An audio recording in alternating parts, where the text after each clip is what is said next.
You're just moments away from a brand new episode of WTF Nations Radio's Pop Culture Warrior, hosted by the dynamic duo CQ and Radar. Pop Culture Warrior is your number one source for all things entertainment. If it's happening in TV, movies, video games, or comedy, they're all over it. And don't forget to say hi in the comments below. And while you're at it, let the boys know what you think and what you'd like to hear them talk about. Now strap in and get comfortable, because you're in for one hell of a ride. This is Pop Culture Warrior. Shots.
Broadcasting live from the basement of the Pentagon. This is WTF Nation Radio.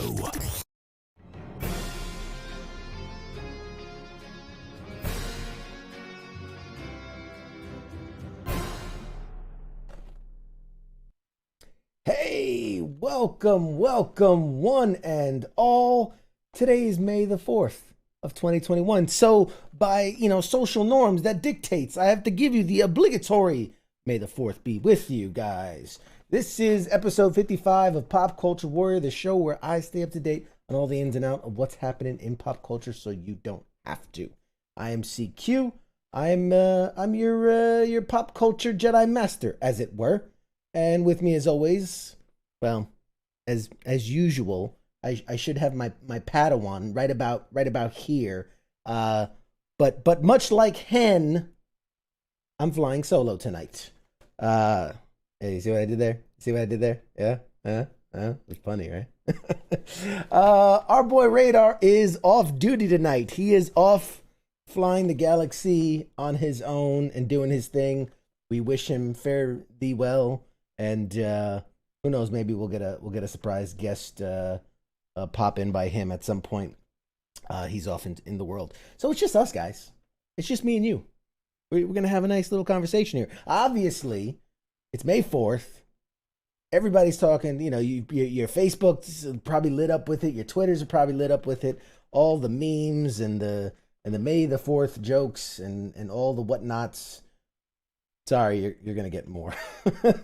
You're going to get more. I was dictated by the station, hey, you're going to talk about Star Wars today.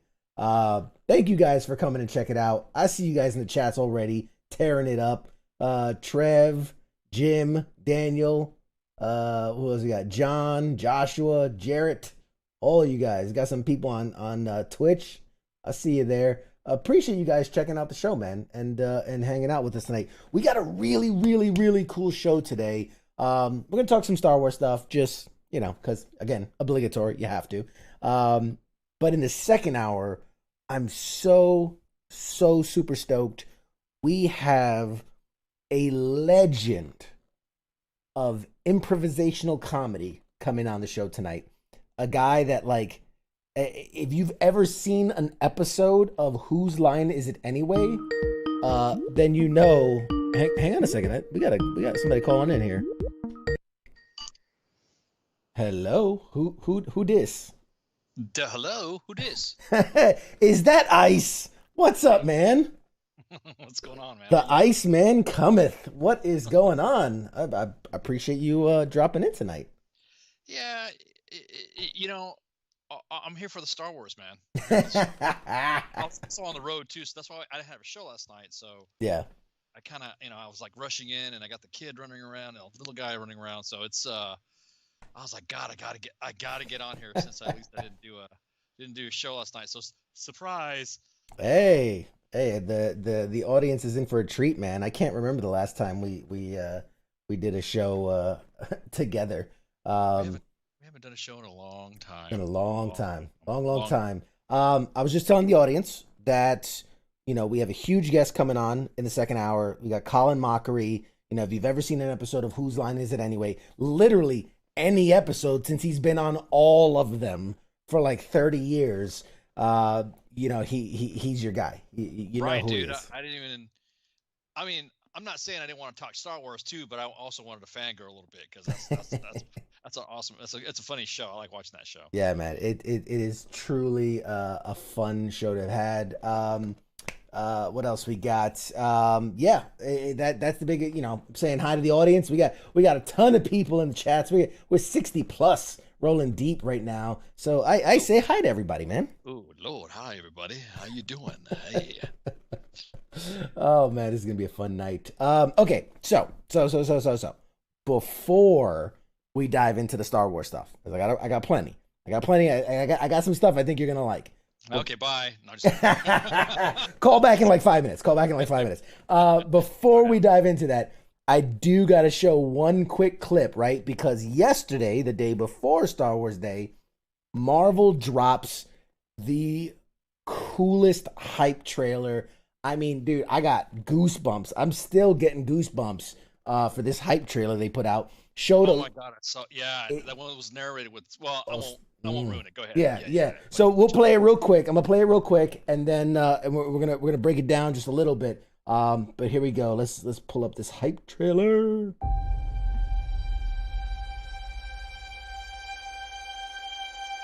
I love being with people.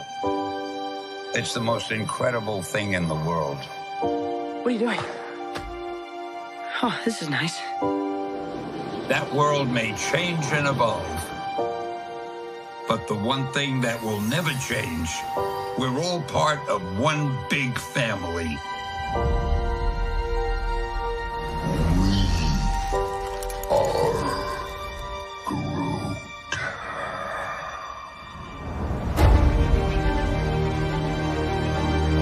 That man next to you, he's your brother. That woman over there, she's your sister.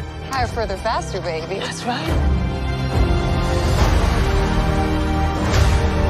We're all part of one universe. Wakanda forever! That moves ever upward and onward to greater glory.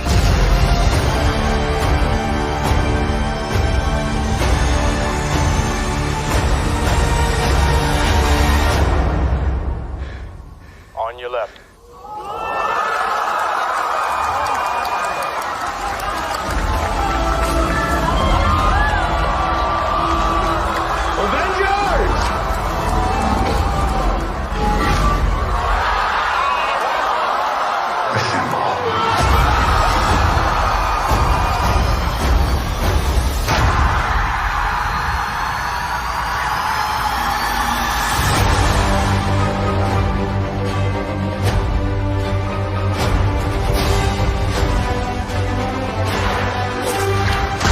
A lot of lives.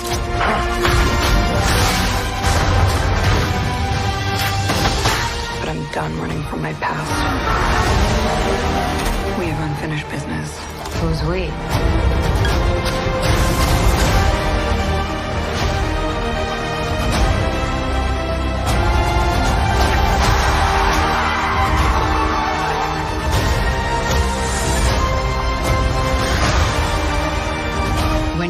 something, you fight for it.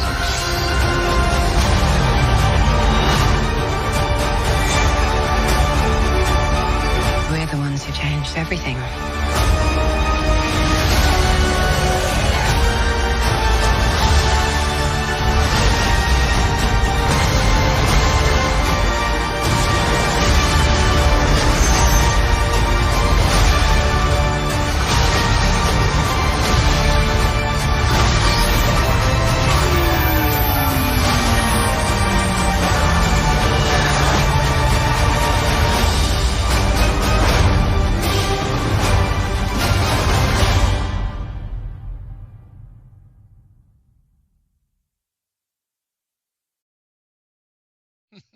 Woo, baby. God, loaded.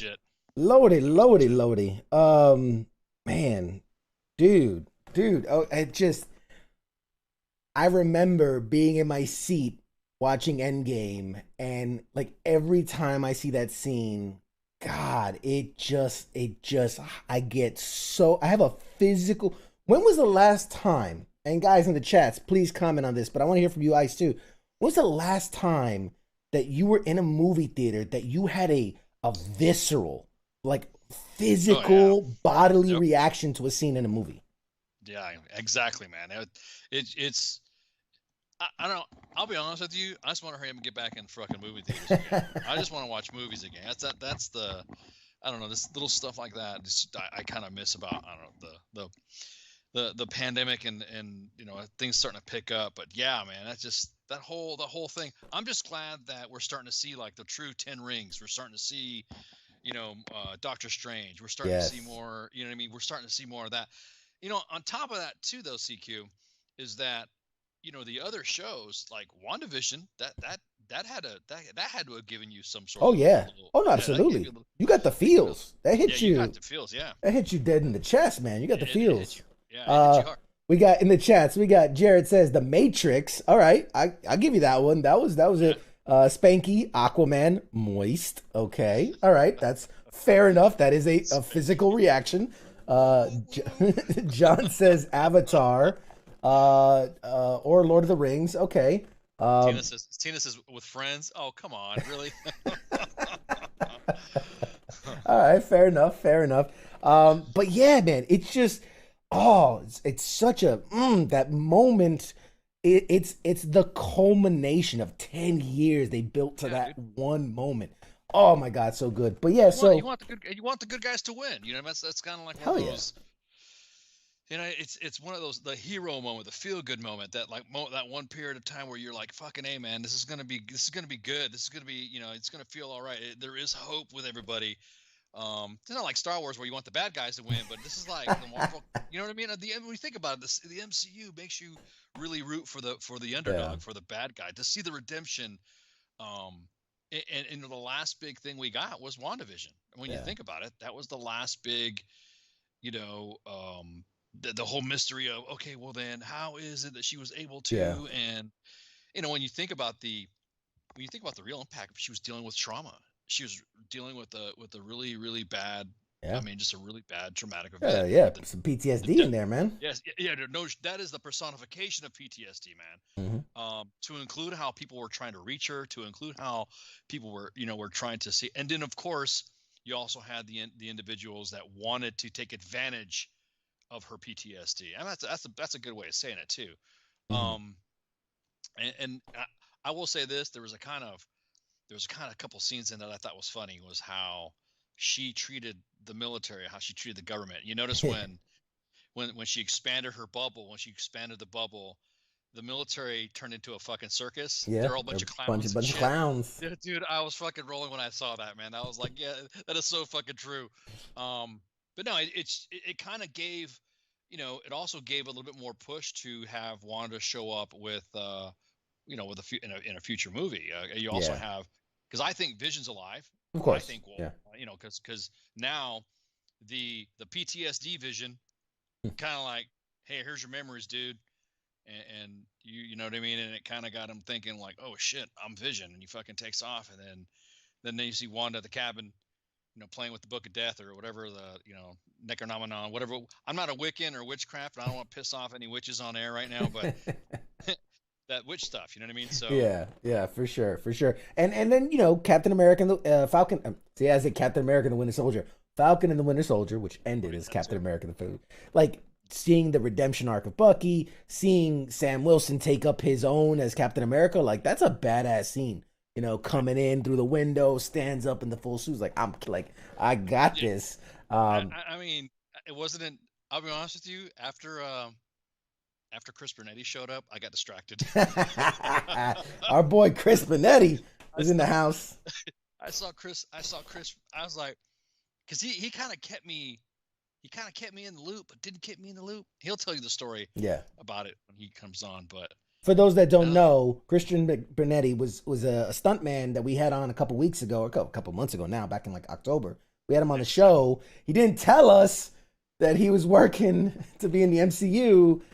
He's one of the henchmen, one of the Flag Smashers henchmen, and he's the guy that locks the chamber, the GRC chamber, and then he's the first guy in MCU history to take a shield hit from the new Captain America. That's right. He got shielded. Sam Wilson got shielded and good. But yeah, so we got to get him back to talk about that experience. That's dope. But from that trailer, we got another refresher peek at Black Widow. We got our first look at the Eternals. That looks that looks interesting. That looks interesting. We got our teaser for Spider-Man, which they're shooting right now. They didn't show us anything, but they dropped the name, they dropped the tag. They told us December 17th, so we're getting it this year. Very excited. What else? They showed off, the 10 ring, Shang-Chi and the 10 rings. They showed off the original man that I wanted to see like that. I think that should have been put in right after fucking right during in between the Iron Man series, in between Iron Man, 2 or 3. After they did the fake out, yeah, the fake out, and then they should have done something or worked it in there, but it is what it is. For the diehards, and I hate to throw myself in there, but for the diehards, they did a short. I don't know if you ever saw All Hail the King, where it's Trevor Slattery, the fake Mandarin. He's in prison and he's being interviewed, and at the end of it, you find out that the guy interviewing him is actually an assassin there to, basically kill him because he works for the real Mandarin of the 10 Rings organization. And he's like, you slandered our boss's name and nobody gets to do that. Exactly. So they bridged it a little bit, but obviously that not a lot of people saw that. But Daniel, the Dexter trailer, man. I wanted to bring that up too, but I was like, you know what? Today's Star Wars Day. We got to talk about Star Wars, even though I got to squeeze in one quick little Marvel thing, because, come on. I mean, come on. D-Max always like that, though. He will throw it last minute just to throw it off. Come on, D-Max. We're talking. Get us off the rails. D-Max is like, D-Max, come on. I know you're a Mondo Star Wars fan. When I was telling a Star Wars story about me and D-Max is I was out, I had something happen to me, and freaking I was D-Max sent me something, and I don't normally take gifts from fans, but he gave me something that kind of, it was Star Wars related, and it was the special edition trilogy on VHS. Ooh. Signed by Peter Mayhew. Get out. Yeah, dude. Wow. So I kind of I like messing with D-Max. He's kind of like, where's my fans like that? Shit, man. I haven't gotten any gifts. God damn it. Ice, son, ice. No, it was like I said, I was in the hospital. I had some stuff happening. I was laid up, and everyone was like, hey, I need a whatever, and then I got that, and that's, again, I normally don't take gifts, but I got that and a couple other gifts too. So yeah, dude. Cool. So that's like, so D-Max, I can't believe you're even dissing, Peter Mayhew like that, bro. Tina in the chats wants to pick a fight. What's better, Marvel or Star Wars? Star Wars. We're losing you, Ice. We're losing you. Hold on. I'm losing you.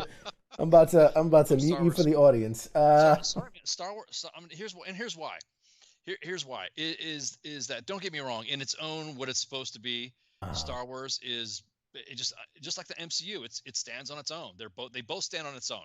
They're both titans of the industry. Yeah, right. Exactly. Well, titans of Americana. When you think about it, I mean, when you think about Marvel and what its goals was about, it was about fighting adversity. It was, it was about those who you thought were incapable of doing something being the superhero. It was, Nazi killing. It was standing up for right. It was fighting true versus evil. Star Wars was just straight up fucking pop fantasy, popcorn, space pirates. Right. It was, and both of it. The best part about it is they were both. It's an American. It's American culture. I mean, if you don't like MCU, you don't watch Star Wars. It's an institution of America. It is a slice of it. Exactly. If you don't like either, you're part of Al Qaeda. You know what I mean? That's it. You're not American. I'm just kidding. I don't want everybody to, Damn ISIS! Not today, ISIS. You love. Exactly. You love your Marvel universe. I mean, I'm gonna say, we heard you out. I personally would say Marvel over Star Wars. I think Star Wars is awesome.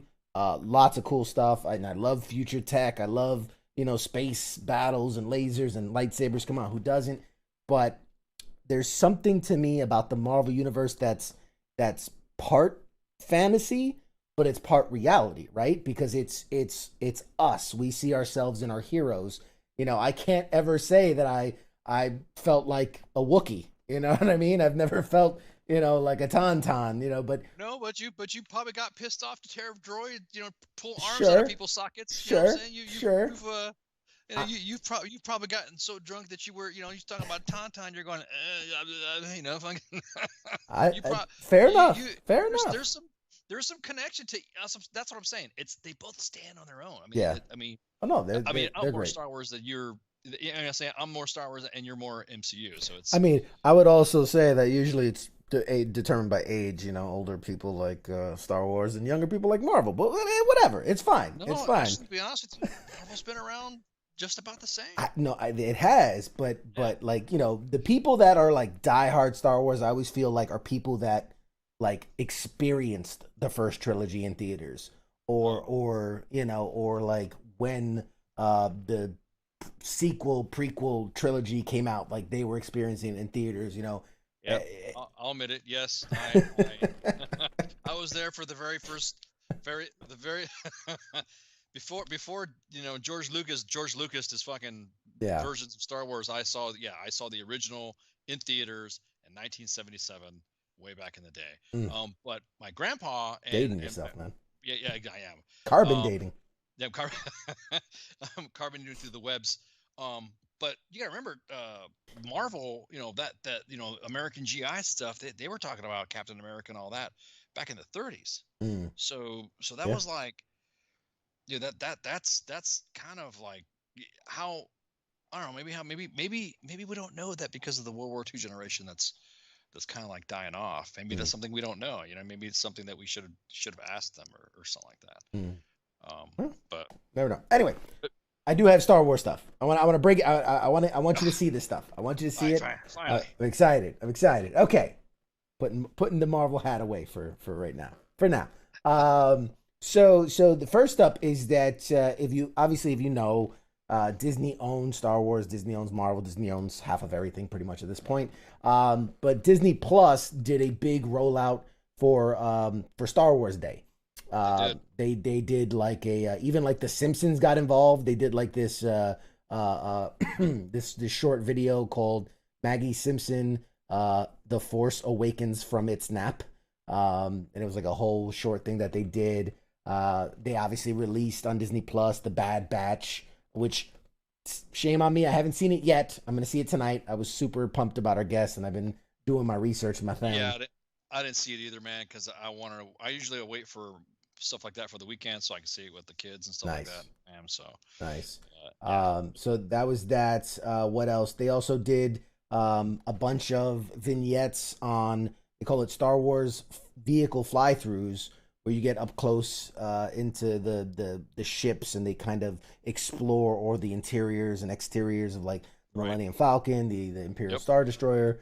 They did a Star Wars biomes where you take a virtual vacation to some of the Star Wars films' most iconic, beloved locations. That was pretty cool. Like Hoth, Tatooine, Sorgan. That was pretty cool. You know, so they did some pretty cool stuff, man. They did some pretty cool stuff. Which, like, if you've got a property like that, you should be fanning the flames of the fandom.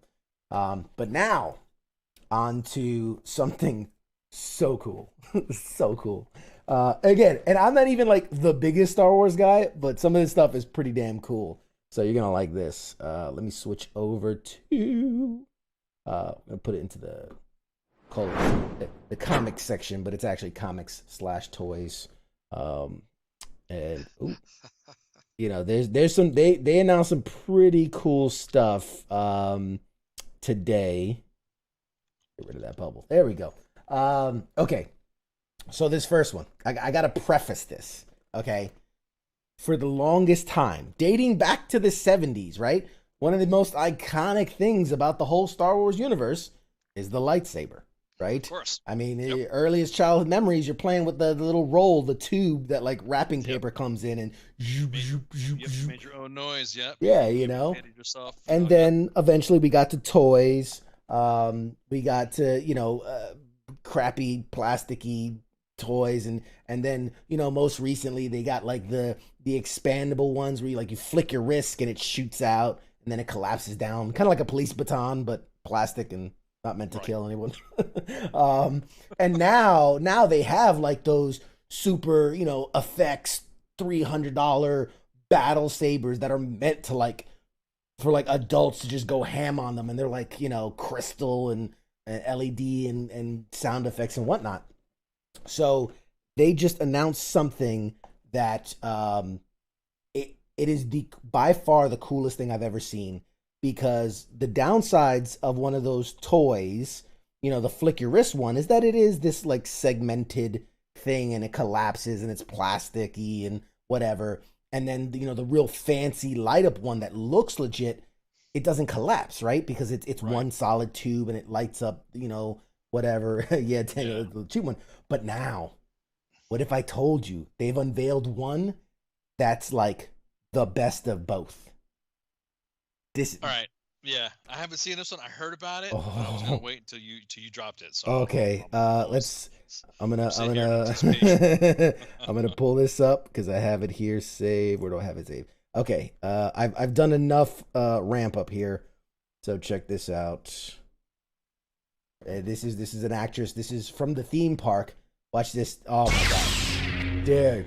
Oh, that looks so good. And obviously, I'm not playing the sound with it. Or I think I'm not playing the sound with it.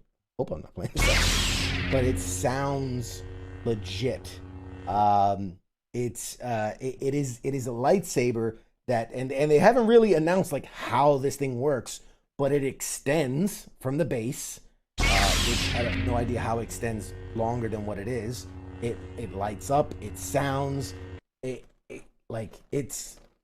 Oh man, that is. So wait, but what I'm saying though is that okay, so she's got her lightsaber, so then I can just roll up there with my lightsaber and just start fucking absolutely smacking. And there's contact, some feedback. You'll feel. Apparently, so this is what they released with it. Disney Parks is celebrating Star Wars Day by offering an update on the Star Wars Galactic Star Cruiser Resort. So we talked about this months ago, where they're basically taking one of their resorts and turning the resort itself into an experience. You're on a Star Cruiser. So like when you go in, there's people in costume. It's not a hotel now. It's this galactic, you know, cruise or whatever. And even like the windows have digital screens, so it looks like space and different like planets flying by. So the idea is this is going to be part of that. So you're going to have these kind of screen accurate. You're going to see Rey. You're going to see Darth. You're going to see all these people walking around with these realistic-esque lightsabers. It says that, it does the glowing, it does the sound effects, it does other stuff. What was I say? Okay, so this comes from their press release. It says, yes, it's a new type of lightsaber. It's created by Walt Disney's Imagineering Research and Development. So guests who experience the Galactic Star Cruiser Resort will be the first to see it in action, along with so much more. So starting in 2022, when this amazing new 2-night adventure, because not only are you checking in, checking out, like it's almost a ride in and of itself. The 2 days you spend there are events, there are things happening, a story is progressing over your stay. So it's almost like Star Tours on steroids. Yes, it's like, if you went to the old haunted mansion, but you spring it out over 2 days. It's a whole thing. So they say that it looks amazing right up close. From the moment you arrive to the moment you depart, you're plunged into a Star Wars story where your decisions and actions, even casual conversations you may have, will determine how your personal journey unfolds. So it's going to be like a freaking role-playing game, like how you have Knights of the Old Republic, how you have different answers. Remember like the murder mystery dinner theater? Yeah. It's like that for 2 whole days in the Star Wars universe. Like, it's crazy. And they're obviously going all out to bring the realism of it up. So what else? I can give you the whole spiel about how guest stayed and well furnished, blah, blah, blah. The thing's going to Planet Batu and all this and all that. But it's the technology that blows me away, the level of detail that's going with it. Like I said, even the windows will change over time as you're traveling through these galaxies.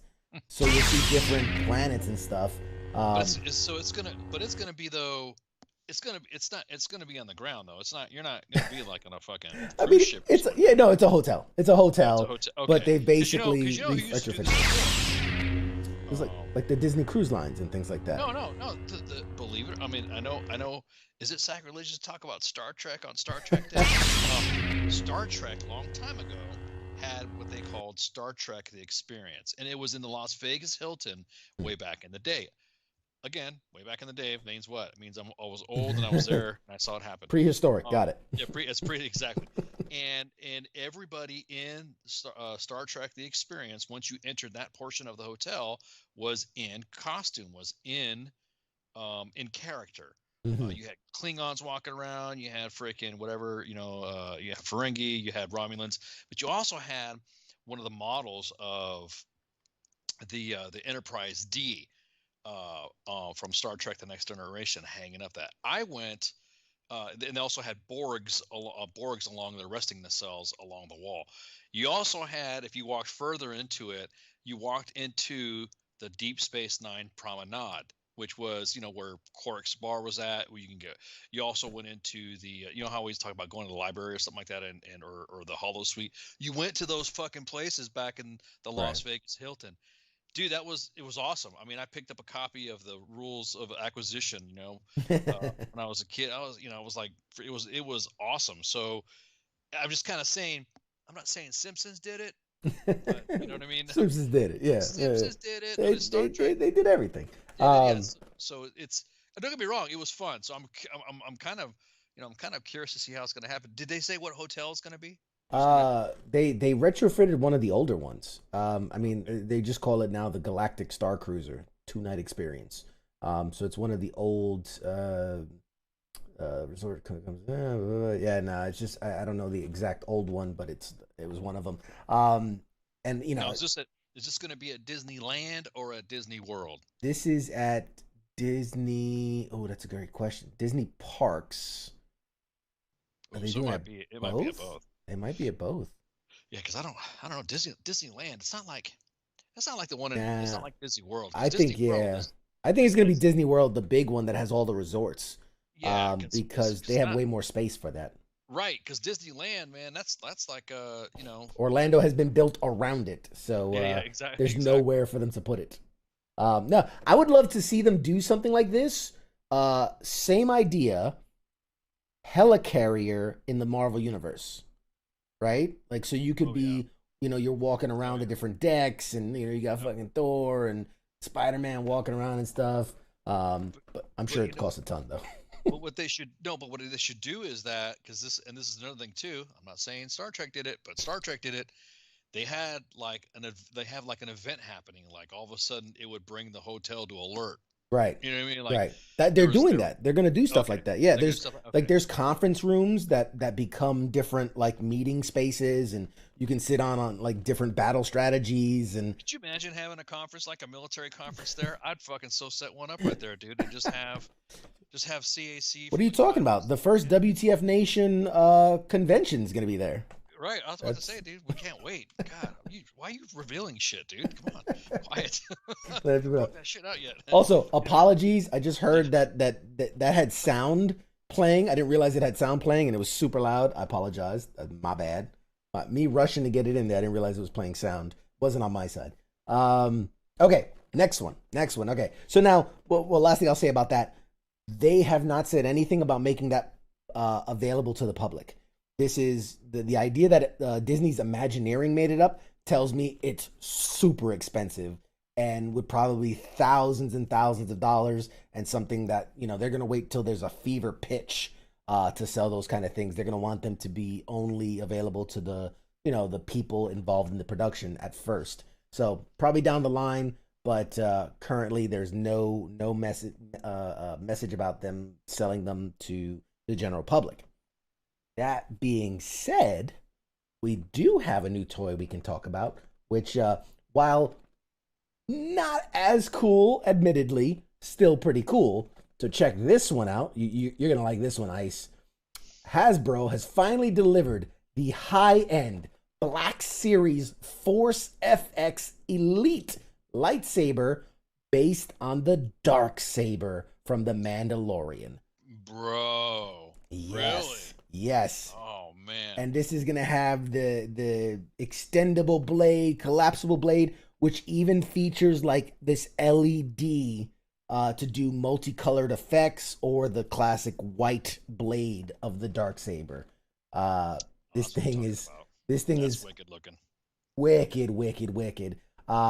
So I mean, it's obviously a huge hit, right? Mandalorian's been a huge hit. The Darksaber, while not featured more in the background series, the animated series, never really seen the major motion picture version until Mandalorian, but people want it. And so they're currently doing pre-orders. I think you can go to Entertainment Earth is where they're doing pre-orders. The standard is $250 with free shipping. Check my money. So, my money. Yes. And if you really want to go full tilt with it, there is pre-orders available for the Black Series Mandalorian helmet, which arrives in June for $120. So, I mean, I got some space on that shelf back there. If anybody wants to be a super fan, I can throw my address up in the chats. But because no, please tell me you're not pimping yourself up like that. I will. I'm not even saying what I would do. But that thing looks pretty dope. I mean, everything about it looks super cool. It has so what was I say? Star Wars: The Coming Fast. I usually have much better notes. So the Darksaber is obviously featured in the show. This is a lot of people don't know what. Because that's the thing. History behind it. The history behind it. Because a lot of people are like, oh, yeah, there's, Giancarlo Esposito. He's got the Darksaber. And then, then we have Starbuck fighting him. Everyone's kind of wondering what the deal is with the Darksaber to begin with. Huge backstory to it and the importance of it. Yeah. And that's my thing is that this is why Disney. And I'm going to say Disney because I'm not going to give credit to the other person. This is why Disney is smart in the way they're doing this by providing these outlet stories, these outer stories with the Darksaber, because everybody knows that Mandalorians were true freaking clans. They were like tribal castes in the Star Wars badasses. Universe. Yeah, they were. So it's like, some of them were bounty hunters, some of them were ass kicker. It just really was one of those things to where, you couldn't. They were just a warrior race. If anything else, I wish I think Star Wars would have been more successful to the newer generation if the Mandalorian Civil War, the Empire's occupation of Mandalore, and then the introduction of Tari Vizsla, who is he's the guy that was the first Mandalorian ever inducted into the Jedi Order. So he was like that. That would have been like a whole new, better, way better. Fucking, I'm not gonna say that. I don't want to say that. Careful there, Ice. You're letting your geek flag flop out. You want to tuck that thing back in there. Save some nerve for the rest of the crowd. Is that yeah, basically. My bad. But no, to double down on this thing, the guys that behind Hasbro that's making it, they're saying this is the most realistic Force FX lightsaber they've ever created. Features include power up, power down, a motion sensor controlled idle hum, and a battle clash effects inspired by the Mandalorian series. It also features progressive ignition, a molten tip effect, a light up hilt, and the first ever white LED blade edge in the Force FX lightsaber series. So it is legit, and it runs off of a lithium rechargeable battery, which is included. That's legit. I've never been one of those where I'm like, I'm gonna buy a lightsaber. That's one I'd buy. That's one that'd go right back up there on the shelf, and I'd end up beating some kids with it. I have a Force Effects Darth Vader, Force Effects Anakin.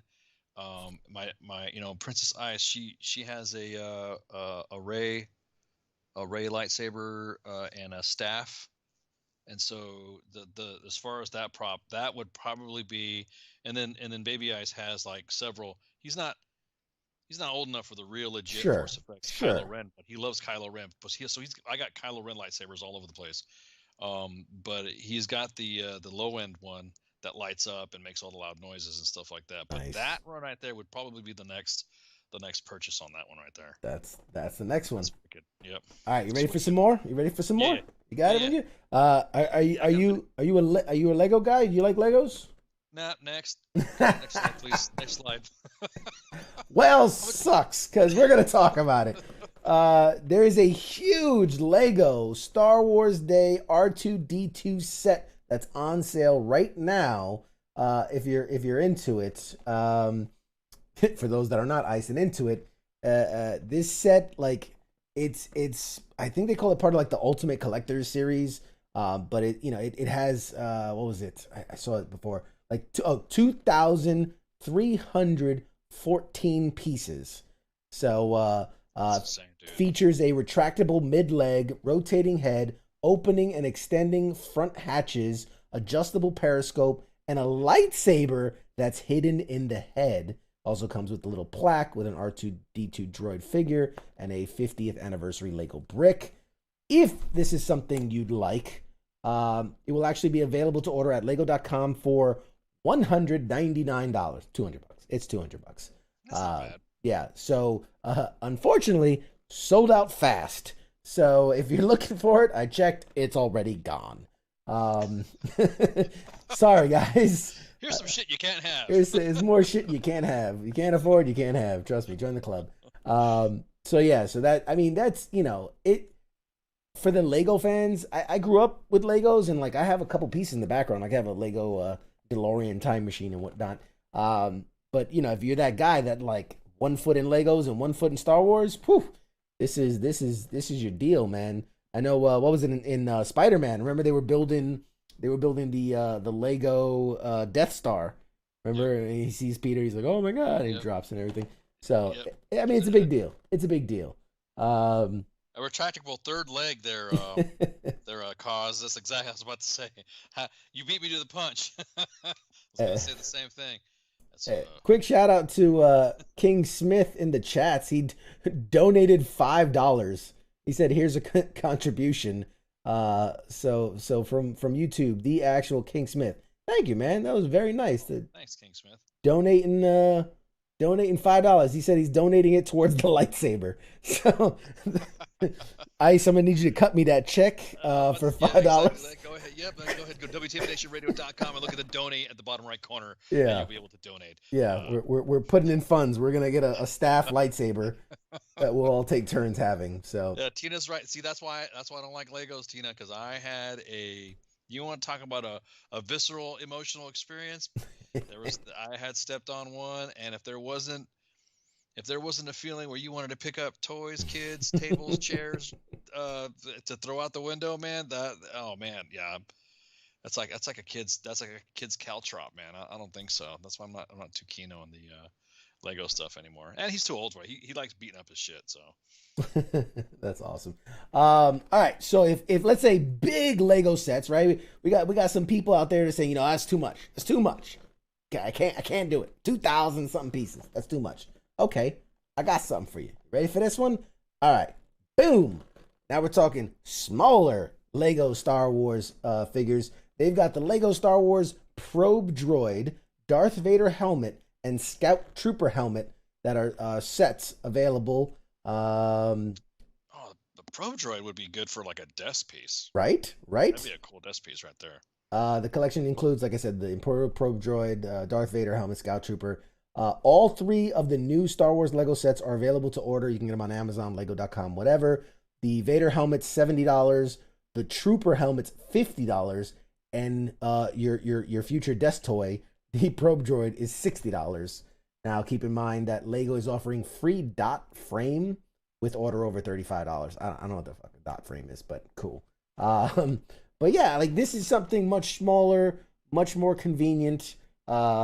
Like you said, I think it's a much nicer piece you can put up. You're not going to put up that giant R2-D2 on a shelf somewhere. I don't know where the hell you put that thing. But like I could see one of these up on the. You know what? Maybe I will get me the droid. I like what your head's at. I'm gonna put that. Yeah, so get the little one. Put it in the background over there. Put in the shot. Try doing 3D sets. Yeah, I hear you. What else? Got a couple more. Burning through them. Oh, okay. Here you go. Daniel says the regular helmet initially went for $90. Okay, well, hey, Star Wars Day, man. Everything's on sale. Speaking of sales, here's your GameStop Star Wars deals for the day. Lego ain't the only one getting in on it, right? So for your May the 4th Be With You sale over the weekend, you've got 50% off Star Wars video games, which include Star Wars Squadrons, Jedi Fallen Order, Star Wars Journey to Batuu. You got 15% off Star Wars collectibles. $50 gets you the Tauntaun sleeping bag. That's the lowest price I've ever seen it for the sleeping bag there on the corner. They've got buy one get one free on apparels, accessories. Only $10 for t-shirts. So if there's still a GameStop somewhere open near you, probably go on the website. It'd be your best bet to get a lot of this stuff. But yeah, so you've got until May 8th for all these sales, as well as the pre-order stuff on the bottom that they got there. But what about you? Anything? You see anything here that you'd be interested in? Yeah, I'm looking at some of the I already got a Poe Dameron helmet. I already got let's see. I don't know about that Tauntaun thing though. Sleeping bag, man. You never wanted to throw your kid in a Tauntaun? Think they smell bad on the outside. Nah, little guys piss me off lately. I don't want to throw them in a sleeping bag. I want to throw them across the street sometimes, man. So throw them in a Sarlacc pit. Yeah, exactly. See, I got Star Wars knowledge, man. I got Star Wars for days. Yeah, man. Yeah, I mean, there's some stuff in there I could see that for some gifts or something like that for the kids. Yeah, that's some good stuff. Nick, I see you in the chats, but yeah, you know what? You're right. I've scoured. One of the things I did today was while I was looking for Star Wars news, like I scoured to okay, what's the next Star Wars game? Like they still haven't announced a sequel to Fallen Order, which we know is coming. I mean, it's gonna happen. They made money, so they're gonna want more money. But there's been a lot of hints that they were gonna do a Knights of the Republic remake or remax or sequel or reboot. I don't know what the hell, whatever you want to call it. They were talking about doing a Knights of the Old Republic. Still hasn't seen the light of the day. There's some of the rumors that are circulating the interwebs is that they're gonna make a Mandalorian video game, based on this, whether it's based on the series or based on the planet of Mandalore and like the history of the Mandalorians. I don't know. It's still speculation at this point, but we're due. I think we're due for a good Star Wars game, man. I don't know if you played Jedi's Fallen Order. It was good. Yeah, it was a good game. It's a good game. Good. You know, Yep. there was nothing wrong with it. Yep. So yeah, so I'm all for that. But yeah, what else? I mean, that's. Well, I'm gonna let you go, man, because you gotta get ready for your break, man. Yes. So, Ice, it's been a pleasure, sir. Yeah, man. Thanks for letting me hang out, and fans, y'all take it easy, and you'll see you're here for me on Thursday. So. Ice, ladies and gentlemen, hanging out with us here in the Pop Culture War studio. Appreciate you, man. All right, brother. Talk to you later. All right. You, ladies and gentlemen, for you guys, it's just us again. It's just us. What's up? How you guys doing? We got 5 minutes to kill before I toss this over to break and get ready for our. You know what? If you got something to say in the chats, I want to hear from you guys. It's Star Wars Day. What are you looking forward to? Are you looking forward to Marvel stuff? Are you looking forward to DC? I mean, there is some DC stuff coming eventually, sort of, maybe. We'll see. Hey, Jim, I see you, bud. What are you guys excited about? What do you tell me? What do you want me to cover next week? What are we going to talk about next week? What should I dig in on? I've had people ask, like what's going on with Spawn, right? When are we going to see a Spawn thing? What's up with G.I. Joe? And so, I'll go do my digging and I'll bring you guys a report next week. So, what do you want to hear? Play the Marvel trailer again? Maybe.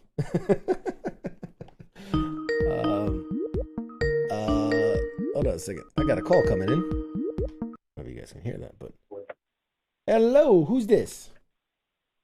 Who you think it is, buddy? Hey, what's up, Pete? How you doing, bud?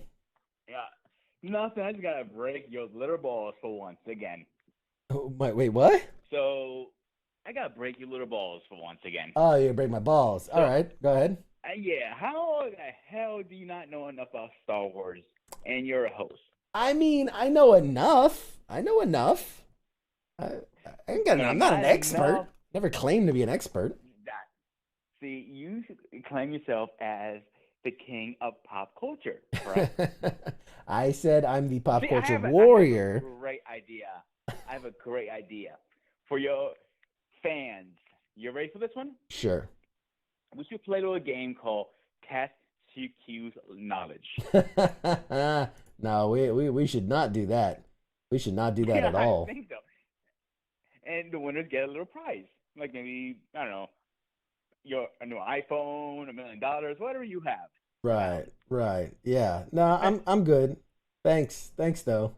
I appreciate it, but I'm good. I had to.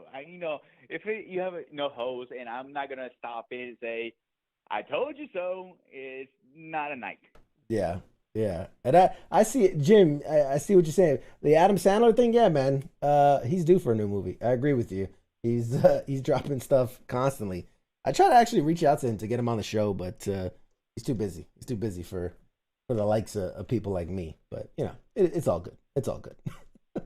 But hey, so okay. So is there anything that you're excited about, Pete? That's coming up? Well, I'll be honest with you. When I saw the new trailer of the Marvel, I got very excited. Sure. Because I was bittersweet with the Endgame because I was feeling like that's the end of the Avengers. But I have hope again, saying, okay, it might be another Avengers movie still following up. They haven't really said anything about that I know of, at least. Yeah. No, not yet. There's so much coming. There's so much coming down the line, but yeah, we're waiting. We're getting more information little by little, but we're getting it. We're getting there. Yeah, I'm also hearing they're already talking about already in talks about doing the Mortal Kombat 2, actually. Yeah. So obviously it was based on the success of the first one, if they'd even consider doing another one. But obviously a lot of people enjoyed it. Was it a great movie? No, not really. But it was a good enough movie that it was enjoyable and people enjoyed it. And I think that, there will definitely be a sequel. I read articles from the writers that said they already have kind of like a trilogy in mind, right? Because nowadays you can't do anything that's from any franchise without having a whole compendium of like knowing what you're gonna do for part 1, part 2, part 3, part 4, part 5, because it's the Marvel way, right? Make as much money as you can. So yeah, agreed that they're definitely gonna do a sequel. Probably sooner than late. They'll probably get started on it pretty soon with the success of this one. And Mike, yeah, I see. Well, hopefully Black Widow does come out in the next 10 years or so. See, let's talk about that for a second, about sequels. I don't think Marvel's the only one who started that trend. No. I feel it was between Star Wars and Matrix. Yeah, I mean, no, really, if you want to go as far back as you can, really what started it was like the monster movies, like the idea that like the Frankenstein, the werewolf, the mummy, Dracula all existed in the same universe, and that they were kind of like team up movie. Godzilla versus Kong goes way back. If you want to go 90s, you can say the Kevin Smith universe, right? All his movies were interconnected because of Jay and Silent Bob. So yeah, the idea of a cinematic universe has been around for a long time. Comic books are basically the paper equivalent of a cinematic universe. They're all connected to each other. But yeah, and Phil, I see your comment too. Top Gun 2, man. We got some stuff in the works, man. We're gonna be talking some stuff later. That thing got pushed way out. I think it's not until Christmas. So we'll be talking about that when the time comes. But we got some things. We got some things in line. So yeah, that'd be cool. Let me ask this question. Yeah. As a phone on you. Do you any news if they're going to have a Comic-Con this year? The latest was that they're going to do a virtual experience on the time that they would usually do it, which is like July.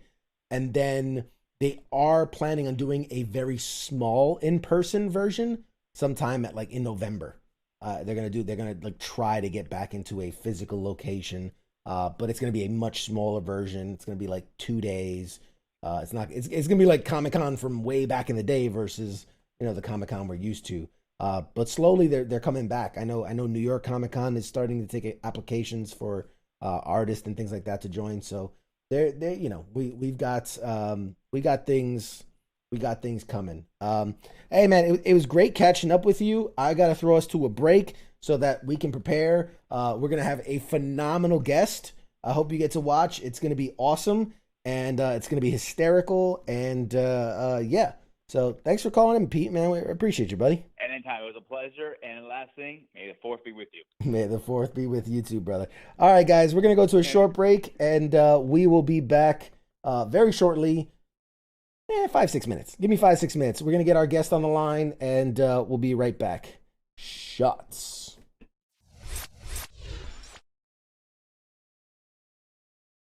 You're listening to the sounds of WTF Nation Radio.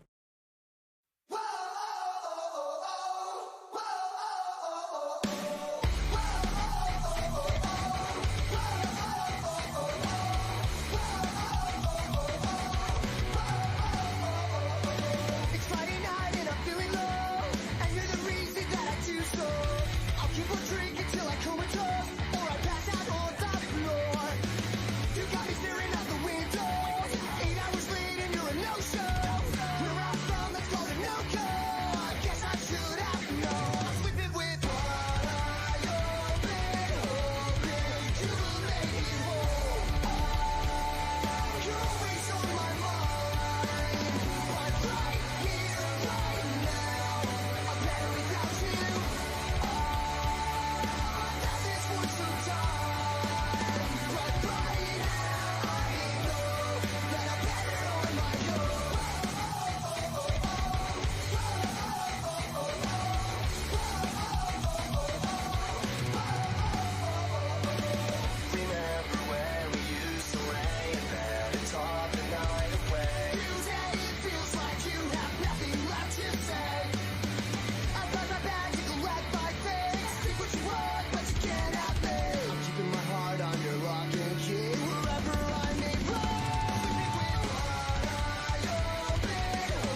The voice of U.S. Army, WTF Moments. This is WTF Nation Radio.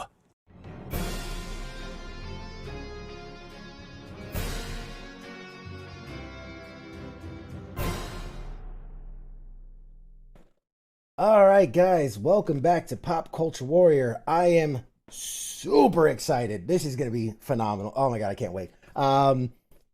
Without further ado, my guest tonight is improv royalty. He's honestly someone who doesn't even need introduction, but you know, we gotta do the thing. So, born in Scotland, oldest of 3 children. Family first moved to Montreal, Quebec, and then 5 years later to Vancouver, British Columbia. Self-proclaimed loner who watched way too much TV as a child.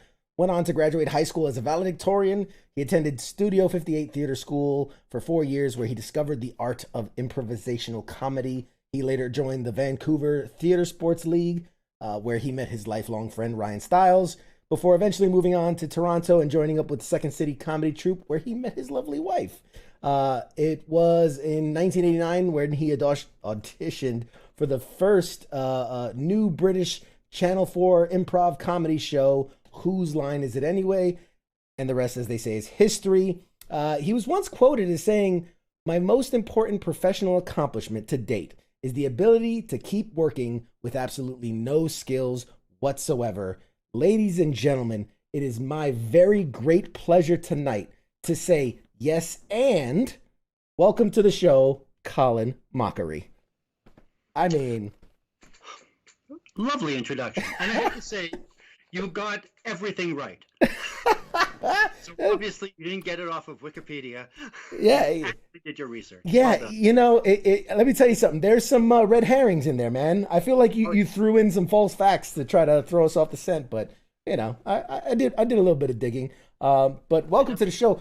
Like, you have no idea how excited people are that you're going to be on this show, and that you're live with us. That's really you. This isn't one of those lookalikes. You know, this isn't pre-recorded. You're live. You're here. Excited. I'm still alive. Another mark against death. You got it. You nailed it. Okay, so much to cover. So I want to get right into it.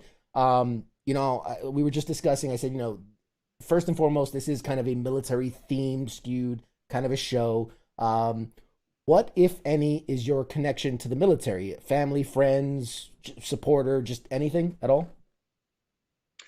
Supporter. I don't have. My father was in during World War II. He was in communications. He never really talked about it, except that he caused problems. But he never really elaborated on that. I just knowing my father, he's a bit of, you couldn't tell him things. So I would think that would be a bad example to have in the Army, someone who's not really good at following orders. Yeah, well, I mean, you know, that's you'd be surprised. You'd be surprised. You gotta find that balance. Yeah, you know, you got a lot of guys that weren't the greatest, but that's okay. Fantastic. All right, cool. So you do have a bit of a family connection. That's awesome. We appreciate you being here and taking the time with us. You know, obviously everyone knows you from Whose Line. We're going to talk about it, but I really want to take the time to kind of get to know you a bit and just hear about improv in general, right? Because you've obviously established your whole life, your career, at this point you are improv, right? You're the embodiment, the physical embodiment brought to life. Yeah. It's like the Force. Very much like the Force. Very much like the Force. Exactly. You can channel it and bring it out. You've been doing, like, is it 40 plus years of improvising at this point? Yeah. Oh my goodness. Yeah. When you put it into numbers, it really is almost overwhelming, because many times I feel like, oh, this just happened a couple of years ago. And then you go, oh, no, it didn't. I could bend my knees. I could do a show without getting winded.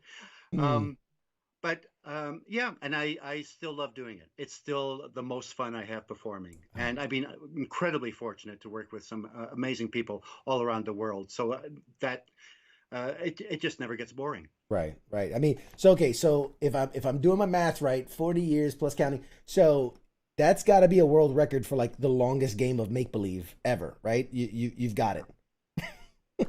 It is kind of being allowed to be like Peter Pan. Right. It's I have the real life where you have to be adult and make good choices, and then you have the improv life where you can do anything, and your choices, they could be the most ridiculous thing in the world, and usually they are, but there's always someone there backing you up.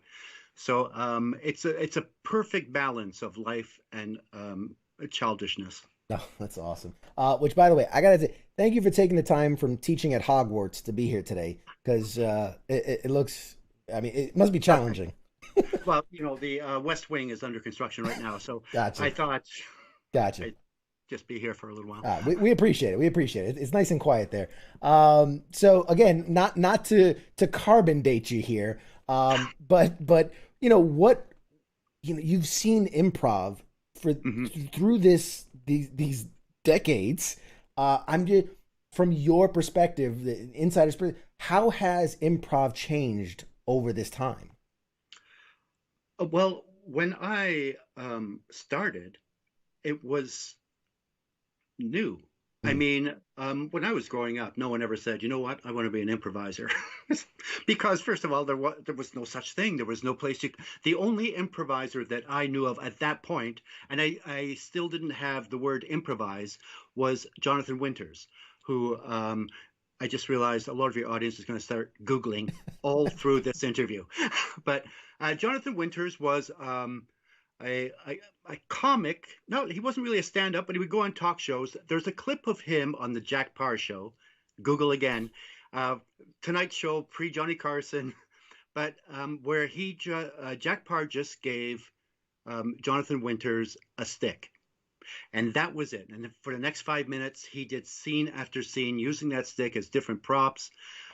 So that was my first sort of introduction of a person just free-forming as a career. And he was the only person who did that.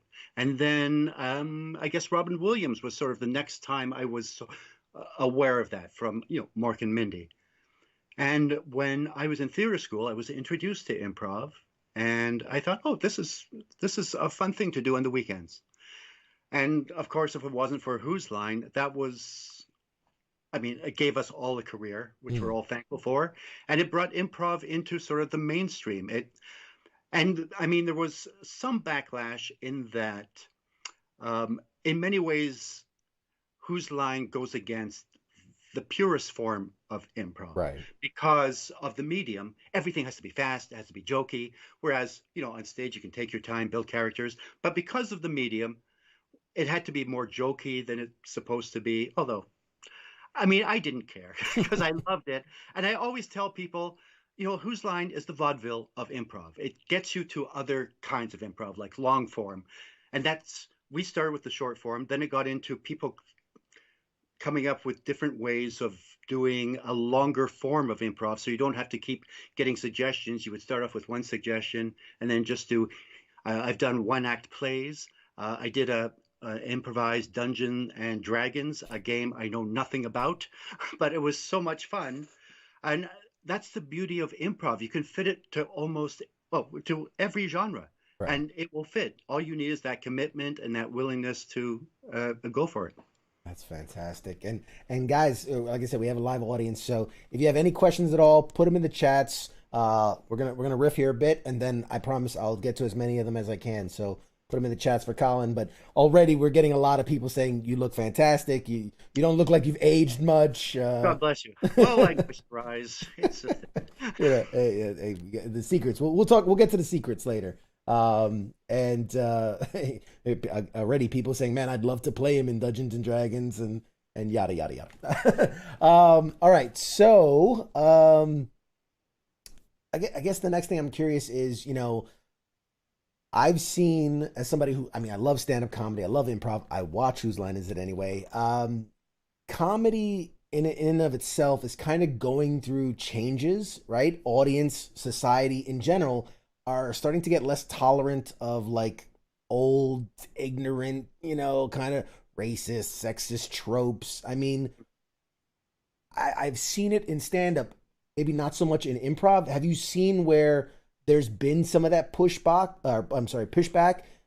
or does improv kind of get away with it because it's so in the moment and gone? There really has been.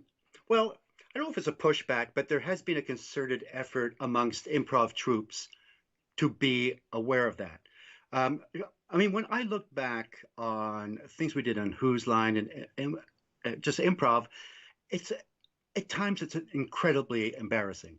I I have a trans daughter, and when she came out, I was posting about it, and I got this letter from a person who runs a improv troupe in Britain, and it's for the LGBTQ community.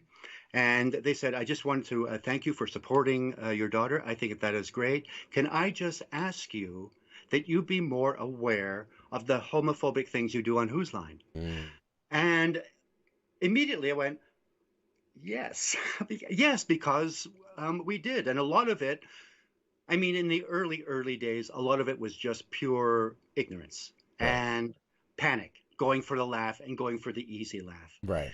And so it raised, I said, do you mind if I put this letter on Facebook? And all these improv troops sort of, piped in saying, yeah, we're talking about that. We're trying to make it so it's a safe space for the improvisers, for women, for people of color, for people whatever their gender or sexual preference. So audiences have been odd. And because they seem to be looking for stuff that isn't there. So you'll say something that's totally innocent. They'll do a reaction like, oh, that could be kind of racist. Then you kind of stop and go, what did I do? What did I do? And then you're sort of thrown and so that has been sort of an adjustment to also try to educate the audience in that, everybody here, before every show, there's always sort of a get together. People say, I have a problem if you're going to be intimate with me in a scene, or if you're going to pick me up, my back is sore. So there's sort of a check-in, and we're very aware of being sensitive to everybody's whatever. And we just want the audience to know we're not out to make fun of any particular group. Of course, we can get dirty at times, but everything is above board. So we don't need you kind of policing us to that extent. Yes, call us if there's been something horrible and we'll get on that, but you can't be looking for stuff. And it just kind of destroys the flow of what improv is. Yeah, unfortunately, there is, this idea of cancel culture where you have these police that are like, it's my job. I was chosen by the higher power to watch everything and call it out. I think it's a bit ridiculous. And I do feel for the performers, the guys who are out there night after night, improv, stand-up, because you have to. We just had an actor on last week, and we were talking about this idea of, like, social media. You have to watch what you say. Like, I can't just express myself, even if it's a joke, if it's a thought, if it's a thing. I have to think 3, 4, 5 times before I hit that publish button, because, like, is this going to end my career? And I can't imagine as an improviser when you're trying to free flow, you're trying to just am in the moment, and then something comes out, and you're like, oh, like, have you ever had that panic where you're like, you're not sure if you crossed the line, or you're like, oh, how do I pull that back? I did. There was something I did that I knew I hadn't crossed the line. It was a totally innocent remark, but the audience reacted in such a way that it became a racist remark. Mm. And I immediately felt horrible. And I went up to the person I was doing the scene with, and I said, I did not mean, and they said, you know what? That was absolutely nothing. That was, it was, and so that was fine. But it's weird. I mean, Brad Sherwood and I have been doing a show for 18 years now. We've been touring. And in the last, about 8 years ago, we had to start saying, we're not taking any political suggestions at all. Because immediately the audience was split in half. Yeah, you lose half And the you audience. could feel, and my thing always was, we're not political comedians. Our political satire goes to, what a dick. It doesn't really, it's not really insightful. That's why we have people like, John Oliver or Jon Stewart, who write and come up with sharp ways to deflate someone. So we just decided, we're not doing that. And it's been great because it started during the Bush administration. You'd make like the most inoffensive, like, oh, what a dummy. And immediately it was like a parting of the Red Sea. And you thought, okay, this is not worth that one little cheap laugh to lose the audience for the rest of the show. Right. Yeah. And unfortunately, some people like, I know, some great comedians that will call it out, but they go, look, I know I lost you on this joke. You're still thinking about it. Like, I've moved on. And like, it's this idea of like, you get stuck on that one thought and you can't then enjoy the rest of it. I took a great stand-up writing class and they talked about, don't do political humor because like you hit it on the head. Even if it's the best joke ever, you've lost half the audience. You're splitting it right down the middle, so it's not worth it. I'm curious, you've honed your brain to be this amazing improviser. How has that mindset kind of affected how you approach relationships? So humor in your life outside of the job. Yeah. It's a different thing. Like I've never won an argument with my wife. I've never talked my way out of a ticket. I don't, because in real life, I'm just panicking. Whereas on stage, I'm with people I trust. I know what I'm doing.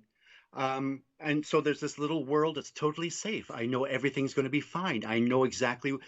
I don't know what's going to happen, but I know what's going to happen. I know it's going to be good. I don't have those guarantees in life. And my wife, who's amazing, just amazing. And we actually made a concerted effort, I guess about 10 years ago now. We said, why don't we use the rules of improv in our life? Because people always say, how do you improvise? It's so difficult. It's not. It's just you have to do things you don't do in real life. You have to listen. You have to accept ideas and make the person you're with look good. That's it. That's all you have to do. So we thought, why don't we say yes to things that maybe are a little outside of our comfort zone, that maybe scare us a little, and see what happens. The very first thing that came up after we made this choice was we were asked by a group called World Vision to go to the Congo, which was not one of our vacation destinations. So, but we said, you know what? We said we were going to say yes. So we did. It ended up being one of the most incredible trips we ever took. We left North America right after Christmas at the height of consumerism. And then we were in the jungles, complete poverty. But with these people who had the spirit, my favorite memory was watching my wife leading all these kids by the watering hole in the hokey pokey. And they didn't know what it was, but they got the movements, and it was just an amazing experience for us. And so since then, within reason, sure, we will say yes to things, and it's just led on. And it's also the thing that improv has helped me with in my real life is not to make judgments right away. Going into a situation, I'm going to be open and see what happens, and then respond as I would respond, rather than, okay, I don't trust this guy, I think he's going to screw me. But going in with kind of an open mind, and I find more often than not, I'm happily surprised. Wow. People, take notes. We need more people in the world to have that mentality, and I think we'd be in a much better place. You mentioned, since 2002, you've been doing the touring improv show with fellow cast member Brad Sherwood. Given the pandemic situation, I know you've taken that show online and really have done some impressive things considering, what you're trying to mimic and applying that online. I'm curious, what's been the biggest challenge doing all of this virtually with technology and whatnot? Well, I mean, first of all, it's so weird to do a comedy show to silence. Brad, totally used to it. Me, I need the laughter. So, just finding a way to make the technology our friend as opposed to something that limits us. So when we first came up with ideas of how to do this show, and first big shout out to our friends and family who had to watch the first couple of shows we did. God bless you all. Thank you so much. We quickly learned we were trying to do a Zoom representation of our live show, which didn't work because our live show, our scenes can go for 10, 15 minutes, and we always kind of break it up, like talking to the audience. And we realized fairly quickly with Zoom, everyone's attention span shrinks immediately. So we ended up doing it's more of a sort of improvised sketch show. It's still everything we get from the audience, but the scenes are shorter and snappier. We found ways to use the green screen technology, so we're doing some really kind of goofy, fun special effects. So it's been as close, I think, as we can get to being in front of a live audience. I mean, I don't get any of it. Brad is in Las Vegas. I'm in Toronto. We have two computers, a green screen, lights. We have someone in New York who's throwing things up behind us. It looks like we're in the same room. We can go into a person's living room, talk to them, have them in our scene.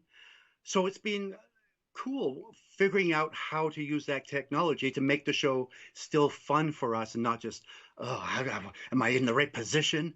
And it's really been exciting. And now we're trying to figure out a way, once we do get back to touring, is there a way we can use this stuff in our live tour? So, yeah. And we really had a creative burst with this show, which was exciting because there are times you think, oh God, we've made every piece of shit up. What else can we do? But we always manage to find a different way of doing things that keeps us excited. Yeah. I've seen a bit of it, and it is amazing what you guys have done with the technology aspect. I know a bunch of comedians in the local area who've tried to transition into that virtual reality and performing, but like you said, that silence is deafening. I mean, because you feed off the audience. I'm curious, like, when you first came up with the idea, like, well, let's do this, what made you think it could work in the first place? Like, what gave you the balls, sir, to attempt something like that? Well, my entire career is not knowing what's going to work and just hoping for the best. And kudos to the tech team for coming up with ways of doing this. And also, it seemed when we were starting this, the technology was changing from day to day. It was like upgrading and changing, and they were really on top of it. And it really became a collaborative effort between all of us to figure out what we could do. And once we got our friends and family out of the way, we felt that we had a show that would work. And it's just grown so much since then as we got more comfortable with it and figure out what we could do and get back to the pure improv thing of having fun with it. And I think that's the advantage we have as opposed to stand-ups. Brad and I have each other, so we're still playing off someone. We can still see the fun in each other's eyes when we make each other laugh. So it's just been wonderful. Yeah, and I think you touched on this a little bit, but the idea of incorporating like this tech stuff that you're playing with now, finding a way to creatively and in a fun way bring it into a live show is awesome. And how have you seen, or I should say, how do you see that this kind of technology is maybe going to improve, improv just in general over the course of the future? I don't know, because part of the beauty of improv is just seeing some actors, two stools, and them making it up, and you using your imagination. We did a show with Drew called Drew Carey's Green Screen, right, which is a great stoner show. It was basically we'd be improvising, and I guess a green screen, and then afterwards it would be given to all these animators, these world famous animators, and they would do all the backgrounds. And I mean, it was cool to look at. It was hard for us because we had like a 3x3 box we could work in because of the technology. We couldn't really explore. And you're, as opposed to just doing the scene, you also had to think, I have to do this in a visual way so the animators have something they can work with. So it was really difficult. But so part of me thinks, no, it should just be the improvisers and a bare stage. The pureness of it. The pureness, but I think there's also something cool about, you know, we did, when we were doing the Just for Laughs festival, we hosted the gala. And usually there's a big opening thing that the stand-ups do, like a musical number, and we don't have stuff like that. But we came up with the idea of the sideways scene, where we are on our sides, the camera's on the roof, right. And it was really cool. And I think those kind of things, if it's kept to sort of a minimum, so it's more of a special thing, as opposed to, okay, here's our next special effect. I mean, the best special effect are two people working with nothing except your suggestion to come up with a fully realized scene. Fantastic. No, I mean, you nailed it. I think that's the way it should be. But yeah, moving forward, I mean, if not for experimentation, if not for pushing the boundaries, whose line is it anyway? Doesn't exist.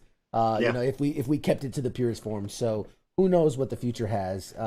Guys, we're going to start getting to your questions now. So go ahead. They've been filling the chats. I've been ignoring them all because I'm enjoying this, man. I really am. No, this is actually the most I've ever talked because I'm not a people person. My wife calls the guy on Whose Line the other because it's so unlike me. He's a laugh whore. He will do anything for attention. Whereas in real life, I'm the quiet one. She's the storyteller. She's the funny one. So it's nice to be relaxed with someone and being able to talk to them. So thank you. Hey, huge honor. Thank you so much. Okay, guys, we're going to start getting to your questions too. Maybe I'll just ask one more. I have to ask this one because a good friend of mine sent it to me. And it's such a... I've never asked a question like this. So bear with me. Murder, fuck, kill, improv, stand-up, sketch. Oh my God. I said, dude, I've got to ask that question, man. That's beautiful. Good luck, sir. Good luck. So what? So murder, fuck, kill. Yes. You got to murder one. You got to fuck one. You got to kill one. Oh, wait, no, I'm sorry. Sorry. Marry. I'm sorry. Marry, fuck it. I totally screwed that one up. Marry, fuck, kill. Oh, this is just going to make so many enemies. I will say... it's not like your career is based around it or anything. Yeah. I'll say marry improv. Marry improv, fuck sketch, kill stand-up. Yes. I don't agree, sir, but I respect the answer. And even if you ask me why'd you pick those, I don't know. Because I have nothing but the deepest respect for stand-ups. To me, that is the hardest comedic art form. The people who do it well, I am just in awe of how they can do it. Because to me, I don't know how they do it. So I guess I should change my answer. I'll fuck them. Well, I'm sure they all appreciate it. No, I like I said, I've done stand-up. I've taken some classes and I've had some experiences. I think to me, stand-up is way easy, right? Because I can take my time. I can write the material. I can practice it. I know what I'm gonna say. It's almost like I'm the puppet master, right? I'm telling you when to laugh. I'm gonna let you know when it's time to laugh. But improvisers, to be able to just walk in there and go like, all right, give me a thing, give me a number, give me a whatever, and I'm gonna make you laugh. Like that's, oh man, I have. Oh, you see, totally opposite. To me, it's like the audience knows, okay, what you've written, you think is funny, prove it to me. They sit back, and with us improvisers, they know we have nothing. We don't have to make sense. If you transcribe any of the scenes from Whose Line and try to do it as a sketch, it would fail because it makes no sense. It's just of that moment with that audience and those people. So there's really kind of no pressure in a way. Wow. Yeah, you know that I mean that does. I will concede the point, sir. I remember once someone telling me that it's the comedian's job to win the audience, right? You have to come out, you have to boom, hit them, impress them, let them know that, hey, I'm going to make you laugh and win them. Where I think I've been in an improv audience, you go that you want them to succeed. I want this to be, I'm on your side. I want to be part of this. So yeah, I'll give you that. Okay. I'll concede to your 40 years of knowledge versus my couple years. So a few of the comments, I think people were mentioning about how you said you've never won a fight with your wife, and they say that's genius. Just let her win always. So yeah, it's worked out so far. Always happy wife. Okay. First question from the audience from Phil: who's the better kisser, Ryan or Wayne? Oh, jeez. Really? That's the first question. First question out the gate. Well, I'm trying to. Well, it's hard because I've kissed Ryan the most, so it's probably boring at this point. You know what? They're both. I'll tell you who the best. I'm going to go off. Yeah, go for it. Choices. Drew Carey. He had the softest lips. Was very tender and caring. So. I can believe that. I believe that answer. So, Phil, there's your answer. Okay, what else? I want to get to as many. It's just a lot of comments about they love you and the shows, and I mean blah blah blah. I'm sure you're used to this. Phil also said 8 years of the British version is still on Hulu, so people go watch the classics. So that's there. We just had we had the 30th anniversary of the British one, I guess like 3 years ago. And we went back to England. It was Brad, Greg Proops, Chip Heston, and I. And we had some of the Josie Lawrence from the British cast, Clive Anderson, the original host. And we did 4 shows at the Royal Albert Hall. I just thought, this is so wrong in so many ways. You're walking back and there's pictures of the Beatles and Sinatra and all these. And it's like, oh, look at me, I'm a chicken. Hey, nothing wrong with that. Nothing wrong with that. I'm sure if they would have did it, everybody would have went crazy. The Beatles start breaking into improv. Okay, so Daniel says your green screen is on point, sir. But I mean, it goes with the business, so you look phenomenal. Tina wants to know: do you do TikToks? I don't. I mean, I've always sort of been the last to jump onto anything. I was the last person I knew that got an iPhone. I got onto Twitter fairly late. I'm on Instagram, but I always forget. So every once in a while, my wife is constantly on there. So I think, oh, I got to go on and like something she's done. And then I go, oh, I'm on it. People are talking to me. Oh, my God. But yeah, TikTok, no. And it's getting down to a point, isn't it, where it's just like you have all of a sudden you just have 1 second of screen time and that'll be it. Yeah. I mean, the attention span seems to be getting shorter and shorter. Also from Tina, I thought this was awesome. I don't know how much TV you watch or whatnot, but there's a show called Impractical Jokers. Very much in the spirit of what you guys do, but obviously it's with the general public not being in on the joke. She said it would be a dream, I guess, project if somehow you guys as the Impractical Jokers could work with you, or you could work with the Impractical Jokers. Would that ever be something that interests you, like doing the hidden camera kind of show? Sure. I was approached. This was, I guess, a few years after the Who's line withdrew, sort of burst on the scene, and I had a meeting with someone, and this there was 2 guys, the main producer and an assistant. He goes, you know what? I'd like to do a thing where it's like hidden camera, where you go up and you pretend. And the guy said, I think people know him. They won't fall for it. He goes, but well, I've never seen him. And I thought, why are you offering me a show? Yeah, fair enough. For television, but I would love to do that. I'm really open to anything I'm not comfortable with. Before everything was shut down, I was doing a show with a hypnotist where he would hypnotize audience members and I would improvise with them. It was the freakiest, scariest thing ever, but it was so much fun. Working with looking into people whose eyes aren't really kind of focused, and they were just pure improvisers. They were just responding to everything I said to them. And afterwards, I would talk to them and go, "Do you remember stuff?" And they said, "Oh yeah, I remember every single thing. It just everything you said sounded like a great idea."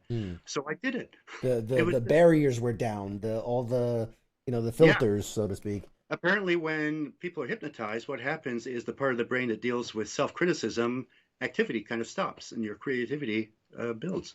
So it was fascinating. Fascinating, huh? From Mike in the chats, have you ever thrown down with the kids in the hall or Broken Lizard? Kids in the Hall. I've worked with them a lot. I did their miniseries, Death Comes to Town. Bruce McCullough is now a major director, so I've worked with him, I think, like 4 times on different projects. Kevin McDonald and I just did a movie called Boys versus Girls, sort of an 80s camp movie. Who else? Oh, Dave Foley and Mark McKinney and Scott Thompson. I've worked with all of them in various projects.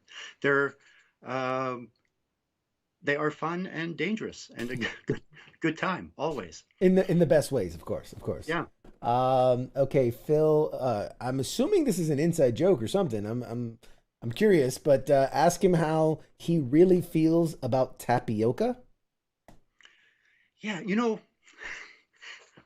the weird thing about improv, it's not really the weird, it's just the nature of the beast, is when you're doing a stage show, once the show's done, that's it. You don't really remember anything because you're sort of in survival mode for the entire show. So unless something has gone horribly wrong, those are the times you remember, but usually nothing. With Whose Line, there's all these moments that I've come to know only because people keep mentioning it to me. And one of the things is tapioca.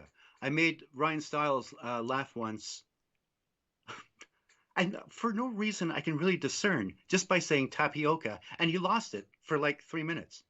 So that became a thing, tapioca. Tapioca, the cat, and Richard Simmons. Those are the 3 things that are going to be in my tombstone that will make no sense to anybody. People will come across and just die laughing, literally. Who is your favorite host to work with? Oh, see, people just want to cause trouble. Every host has been amazing. Clive, the host of the British one, was so, so quintessentially British. Dry, sarcastic, incredibly intelligent. He was a barrister who got into stand-up, as you do. But always lovely to see him. Drew, one of the most generous, fun people to work with. Every year, he would take us on trips, the crew and the cast of both The Drew Carey Show and Whose Line. Take us on... He's the kind of millionaire everyone should know. Just generous and loves you. And Aisha, I have to say, I was worried. Well, not worried, but I thought, oh, okay, so Aisha's hosting. Okay, so it's a beautiful black woman who's a nerd, very intelligent. How are we? Well, within minutes. She's imposing too. When she stands up, she's very intimidating. Oh, she's tall. I can take her. But she is. No, she's been great. She's just been I love that every host has brought something different to it, and so it's like, trying to pick your 3 things you can't pick. Right, got you. That's how I improvise in real life. Luckily, there's no cameras on right now. So this one's making fun of me, and I'm gonna caveat it. I was responding to an email. We were talking with your people, and was responding to an email really quick. When I put your name in and I shot it off, one of our front desk staff was like, "Did you see what you sent?" And I looked, and it had auto-corrected your name from Colin Mochrie to Colin Mocha. So the question from the chat is, does your name get auto-corrected very often? So something like Colin... Colin Mocha is more rampant than you would think. It's mostly, the first name is mostly Colin.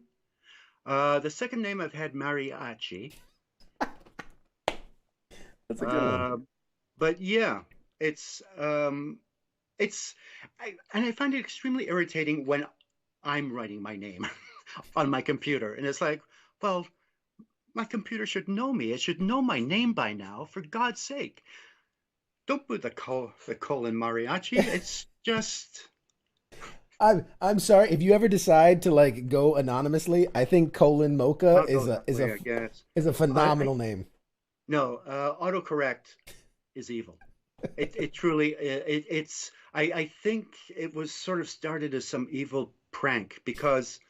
Yes, it has its uses, but so often it just goes way off in its own demented little mind. Yeah, some of the words I just don't understand how you get from one. You know, when he's like, "Oh fuck" to duck, like, okay, I get that. All right, you know, but there's just somewhere it just goes completely. Like, when would I ever use that word in a sentence ever in that context? But anyway, okay, a couple more questions for you. Okay, so I do, again, I've done my homework.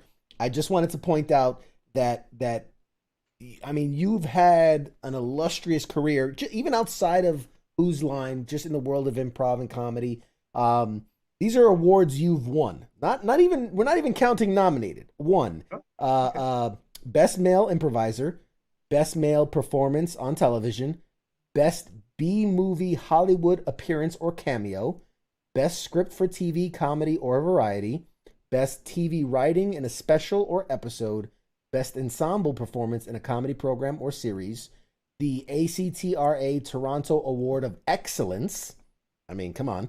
The Canadian Comedy Awards Dave Broadfoot Award, and, I mean, amazingly, Canadian Comedy Person of the Year. I mean, at this point, is there anything left? Are you... No, I'm done. You save some for the rest of the people? I mean, come on. It's been nice, and you know, I don't want to brag, but this year in the sort of the Canadian Screen Awards, which is sort of our Emmys, I'm nominated for three different awards, and what's odd is when you get a phone call, and I actually went.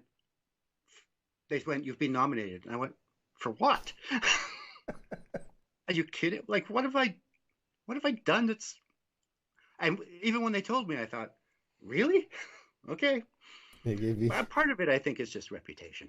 I mean, hey, I think it's one of those things, you know, they say like a person gets a celebrity status and you make so much money and then all of a sudden you start getting free things, right? Like you can't even spend the money. I'm looking forward to making lots of money. Whose Line? Love the show. Let me just say right off, love the show. Love what it's done for us all. Cheapest show in the history of television. Our entire 30 years, we have not cost one friend. Matt LeBlanc, maybe. I got you. Okay. All right. Yep. I mean, but maybe it's part of the reason it's so charming because it's you know, it stays homey. You know what? We tend to rate it on just the amount of love we generate. There you go. And what's better than that? Okay, a question I don't think you've ever been asked. Now, all those awards, which is the heaviest? I think the Dave Broadfoot one is, and Dave Broadfoot was a very respected comedian, a sketch artist, and someone I was fortunate enough to work with a couple of times. So, and that was an award that meant a lot to me. But yeah, it's heavy. It's one of those that you could easily kill people with. Fantastic. And speaking of that, again, a little tidbit. I don't know if you know this. You won that award in 2013. They stopped giving them out in 2014. So, I mean, is that a coincidence? Did you win it? No, I have been known to break Canadian comedy. So, I mean, you won it so well, they just couldn't give it to anyone else. That's what I take. To say, and I wish I could remember it, but I think that was one of the best acceptance speeches I ever did because it was a surprise. I didn't know about the award. My wife knew about it and had kept it secret. I didn't know there was an award. I didn't know I was getting it. I was supposed to be doing a sketch with someone, and then right in the middle they gave me this award, and it was like, and I gave this amazing speech. It's gone forever. I don't remember any part of it. I said something nice about my wife. I'm not even sure how exactly it was, but it did well for me. Hey, nothing wrong with that. Phil in the chats wants to know, are there any plans on doing more of those YouTube cast get-together chats? They were really fun watching you all banter back and forth. Yeah, maybe. I mean, it was all pretty, as usual, kind of off the cuff and not really planned. And my favorite thing was, I'm not great with technology. Ryan is Amish. We're all doing our Zoom, and then I'm looking at his Zoom picture, and I think, Ryan, your email is on the bottom corner. We're broadcasting to hundreds, thousands of people. He just got inundated with emails all week. So you changed his email account, right? yeah, he did. So we have to. I think we may do more. I know we got renewed for another season, even though we have not filmed since 2019. Last season and this next season will be stuff that have been filmed that we're not don't have to be around for. It's like perfect. Yeah, that's the kind of job you get paid and renewed. And so when those come out, I'll talk to the guys, and we'll do a bit of a Zoom thing. Nice, fantastic. Okay, man, we're running short on time, but there's some really good questions here. Let's see. So it's a credit to you because obviously the British show ran for 7 years, and you were on it pretty much the whole run, and then jumped to 98 in August. It debuts on American TV. You're there from the first episode to when it ends that first run in 2006, and then gets renewed, and has been on since 2013, and you've been on every episode.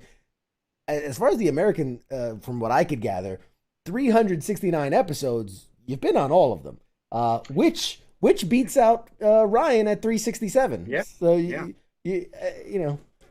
my career has always been, when I graduated from theater school, a lot of people I graduated with immediately got work.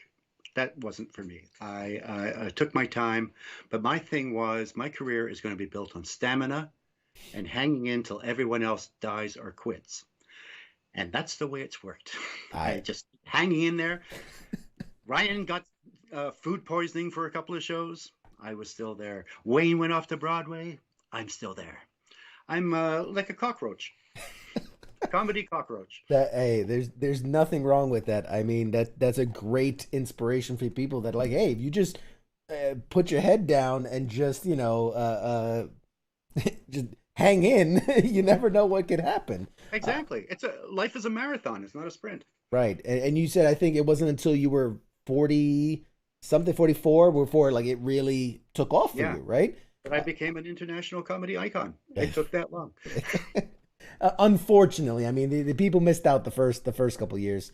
I often think, it was the best time for me, because I think what if it happened when I was young and not ready for it, that could have really kind of screwed me up.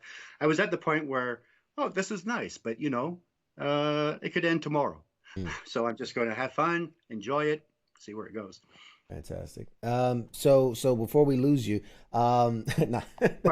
That was a terrible segue after you until I died. Before we lose you, I meant before we end the night. I'm curious, and I'm sure a lot of people are. What's a typical day? I mean, take us behind the curtain, pun intended. What's a typical day for shooting an episode of Whose Line Is It Anyway? It's almost embarrassing to talk about the show because we shoot for 2 weekends, Friday, Saturday, Sunday. So we show up we maybe show up the week before to try out, the wardrobe, and I'm the only person who just says yes to everything. I don't care. So we do stuff like that. Then we may have a rehearsal to try out new games. Then the day of the shoot, we usually get there maybe around 5, maybe around 4. We get on our seats. We kind of go, okay, these are the games we're playing. We go, we go for dinner. We do the show, and then we leave. The show goes, I guess, about 4 hours. We shoot about 22 games. And while the show is going on, the producer is cutting the show into different shows, because we can get 4 to 5 shows from that taping. Right. So he's going, okay, so we could, sound effects could start the second act of another show. We could start scenes with a hack. So the last hour is where we actually work the most, because all of that is Aisha running down the stairs going, okay, now we're going to start off with scenes from a hat. Or she runs down the stairs, okay, we're going to start off with questions. So that's the time where we have to really work to keep the audience sort of invested. And basically, it's just us slamming the producer and making British jokes. It works well. And so if that's the case, and sorry for all the people that didn't want to know how the sausage is made, does that mean then you do like 4 or 5 hoedowns in one sitting, because that's how every episode ends? Sometimes we do. I mean, the beauty of the show is, even if a scene goes wrong, it just ends up being, Ryan smashing his head into the desk and breaking the neon light kept in. Wayne picking up an audience member, showing her ass to the camera. That was kept in. But yeah, and hoedown, I can't push how much hoedown is despised by every single person on the show. Like, not even, it's not like, it's kind of a fake. We despise it. We hate it. When you hear the word hoedown and you have to walk into that spot and come up with something, it's horrific. It's terrifying. And the Dan Patterson, the producer, always wants at least 3. So you're going to be doing 3 on vending machines. And it's like, I'm killing myself to come up with 1 joke on vending machines. To come up with 3 that rhyme is impossible. And there's nothing worse than, you got, okay, I got something. And the guy beside you does that rhyme. And then you're just fucked. It's horrific. It's horrific. And I've heard the only thing that tends to bring you fear is the singing portions of the show, and why you tend to just kind of talk your way through them. It is, but it's gotten better for me. In the stage show I do with Brad, we've actually incorporated a lot of singing, and I've gotten a lot better. I mean, I'm nowhere near those guys, but I can sell it now. And in the hypnotist show, one of the scenes was me and one of the hypnotized people would do a Broadway ballad. And that was always the thing. Is like, I don't know why I said I would do this. And it was always the scene I would have the most fun with. So it's, again, I'm not going to threaten Wayne Brady, but, I can get through it. Yeah. I mean, we got a bunch of questions now coming in too about the hoedown, and what's harder, the Irish drinking song or the hoedown? Hoedown, definitely, hands down. Irish drinking song, I don't know, there's a rhythm to it, and you're right. You don't have to think of the whole rhyme. You're kind of working off the other people. Hoedown. Yeah. I just can't tell you how horrible it is. It's not even a musical style. How many people say, let's go, you got your hoedown LP? No. LP, how old am I? Now, truth be told, I knew it was kind of a nerve to touch, and I just wanted to get a reaction out of you. So I appreciate you performing right on cue. It's amazing. A little controversy. Okay. All right. So we're running. That's it. We're pretty much out of time. But I do want to give you a moment to promote anything that you have coming up. Where can people find you? How can they follow you? How can they connect with you? Okay. I'm on Twitter at Colin Mochrie. I'm pretty sure that's it. ColinandBradshow.com has a list of our, once we get back to touring live. Also, Brad and I are doing shows, I think every Saturday this month. If you go to passportshows.com, get a ticket. It's a fun show, and it's really different, I think, from anything else that's going on. And I think that's it right now. Can I kick a few at you? Yeah. You have a Kickstarter movie that you're doing with Amber Nash that people can. That's right, Amber Nash. Which I think is phenomenal. Yeah, I started. I guess about like 7 years ago. I was doing something in Vancouver, and I bumped into Kevin Galeese, a good Canadian boy who was running this Atlanta improv company called Dad's Garage. And he asked me if I would come and do some shows there. So I said, sure. And it's become one of my favorite places. The amazing improvisers. Amber Ash, for those of you who don't know, she is Pam on Archer, very accomplished. And we're doing a Christmas movie about a somewhat dysfunctional family. And one of the stars is a special needs man who they did a short film with, and he's amazing. He's just a really good actor, a lot of fun. So I'm looking forward to that. I think we're shooting that in December. Yeah, so I'm going to put that in the chats so that way people can find it and link to it and I think contribute, because I think it's a phenomenal project. I'm super excited to see it come to life. The last thing I'll help you plug. I think you're doing an AMA tomorrow at 1 p.m. Thank God you're here. I am the worst at promotion. I really am. I just suck. I'm doing an AMA tomorrow at 1 o'clock with the lovely Amber Nash. Ask me anything. I mean, that's kind of what we did, but you know. Yeah. You'll have so more. Kind of like that, except I have to type now. Well, yeah, you have to respond. I tried to do it with dictate. No. Talk about autocorrect. It was just like, what? What did I say? That makes no... Oh, no. I'm going to have to type. Wow. Thank you, Colin, for being here so much. I mean, everybody has loved it. They're again, just sending you a ton of love from the chats. This has been a phenomenal conversation. I really appreciate your time. Oh, it was so much fun. Thank you so much for having me. Absolutely. I kind of feel bad about going now. But... Not at all. I'll answer 5 more questions. Five more. Are you sure? Yeah, I'll give you 5 more questions. Okay. Well, I'll give you. Was it? That's okay. I don't want to bump another guest. No. You know, if you have like Matt Damon coming up. We had a certain president you like to make fun of, but it's fine. He can wait. It's fine. We'll give him to you here. We'll give you like a quick, fast. What they call them, like a speed round. Here you go. Okay. So as a celebrity, I don't know if you know this, you're a celebrity. What's the craziest rumor or gossip you've heard about yourself? Okay. That Ryan Stiles killed me accidentally when backing out of his driveway.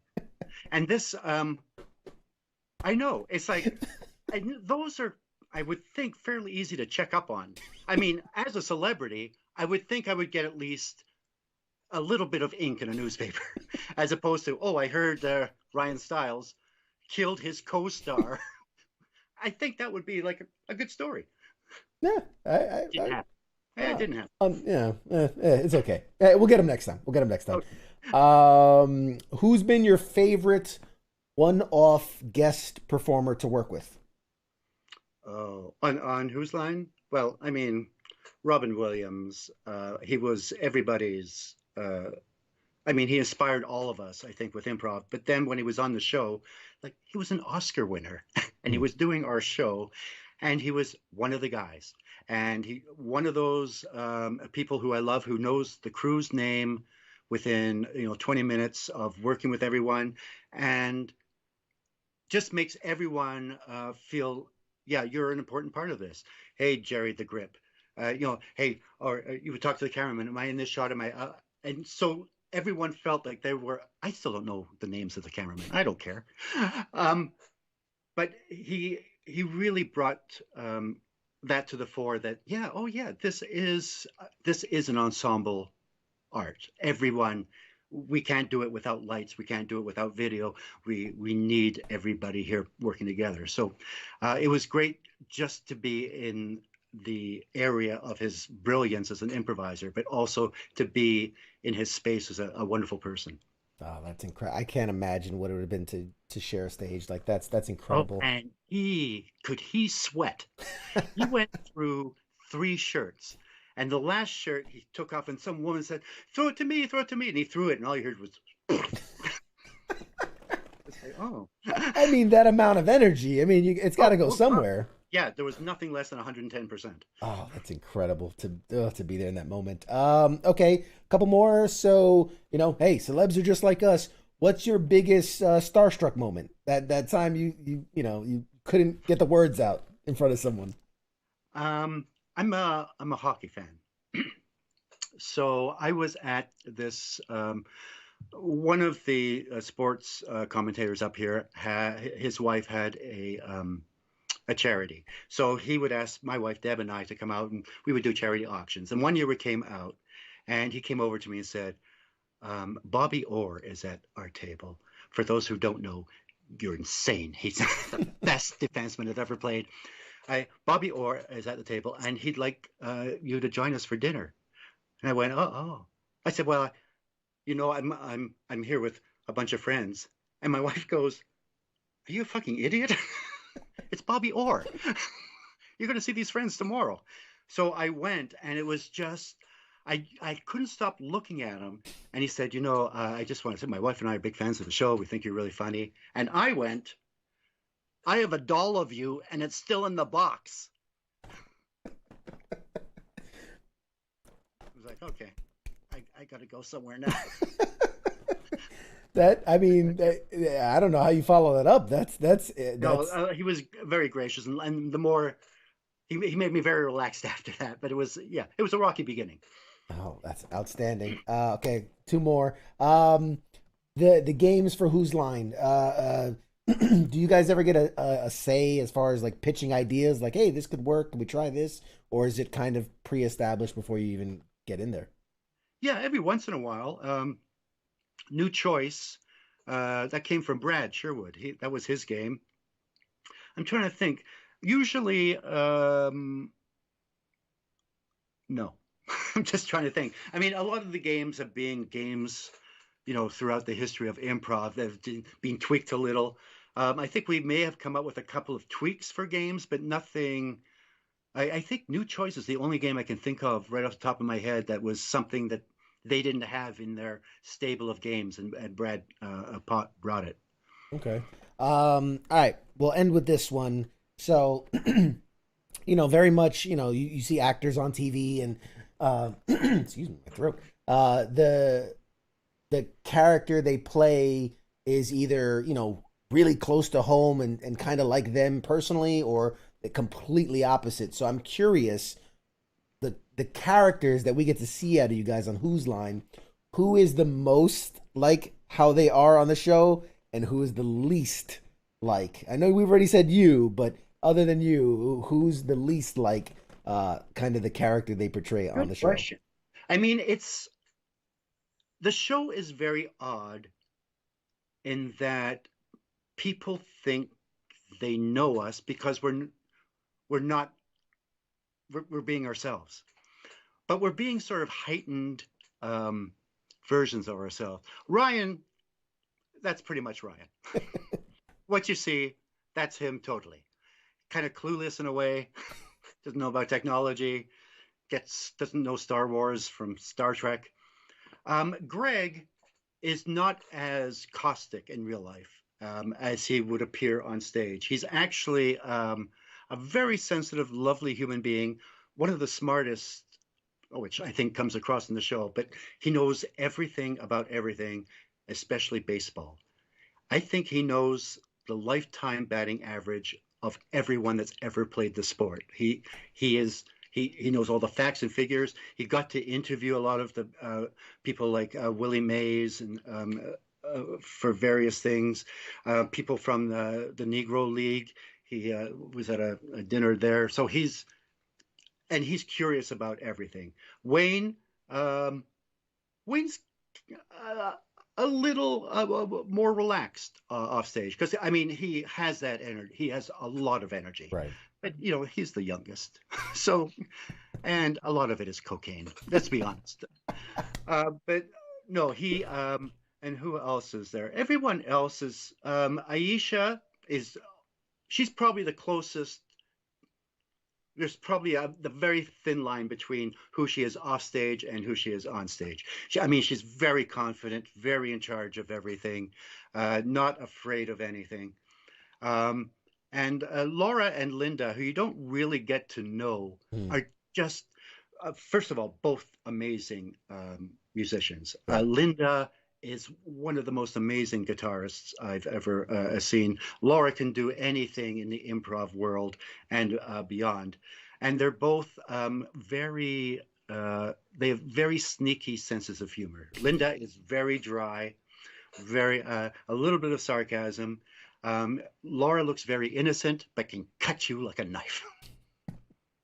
But I have to say, person for person, a really great group. I mean, they're all good friends. And, for a show that's been going for 30 years, that's pretty good. I think it helps that we only do like 2 weekends. We don't get each other's nerves. Right. That's why it's fun every time you see each other, because you don't see each other often. All right. Well, the last one, because, with COVID being there, you've now, before you got back into rolling with the technology and the show, I mean, you're kind of getting a sense of maybe retirement. You're getting a taste of not being so busy. Has that made you eager to retire, or more motivated to get back out there and get to work again? It's actually really interesting, because I never thought about retiring. I've always been, like a lazy workaholic. I mean, I enjoy working. I don't really go out of my way for it, but right before the lockdown happened and I had to go back to Canada, I was doing the tour with Brad. I was doing the tour with the hypnotist, and I was filming a movie in Utah. And that, for 3 months, it was just going from one thing to another. And then the next day, I was in the vulnerable portion of a pandemic. And I thought, I've always had problems on vacations. I get antsy after a couple of days. The only place I didn't was Italy. I could have just stayed there forever. But usually it's like, I got to get back to doing something. With this, I thought, you know what? I think I could retire. I think I would find things to do. I mean, it's the longest I've been home in literally 18 years. And it was nice sort of reconnecting with my wife and my daughter. And it was nice. I don't think I could fully 100%. I'd have to have something. Sure. Like touring on the weekends. I mean, basically that's what it is now anyway. So, but yeah, I was happy to find that, I do have a personal life. I do have something that I don't have to be constantly asking for love from audiences all around the world. I can get it at home. Fantastic. I do gotta say, because I read you somewhere talk about Italy too before. I was stationed. I don't know if you can see my tattoo, but I was stationed in Italy. That's where I did most of my career, and I've been all around the world. I could not agree with you more. Italy, hands down, is the most beautiful people, most beautiful country, long history, amazing food, vistas. Yeah. It's gorgeous. The worst bottle of wine is the best bottle of wine. Absolutely. I ate scraps off the floor of a corner store, and it was the most amazing food I've ever eaten. There's a lot of bad military jokes like that. All right. Well, guys, this has been Colin Mochrie. I mean, I don't know what else you want. Colin, thank you so much. Thank you. You are welcome back anytime. If you ever want to come around and just chat or promote anything, we'd love to have you. And I know the audience would come with 100 more questions. So we'll definitely, guys, we're gonna toss it to a short break. We'll be right back after this. Shots. You're listening to the sounds of WTF Nation Radio.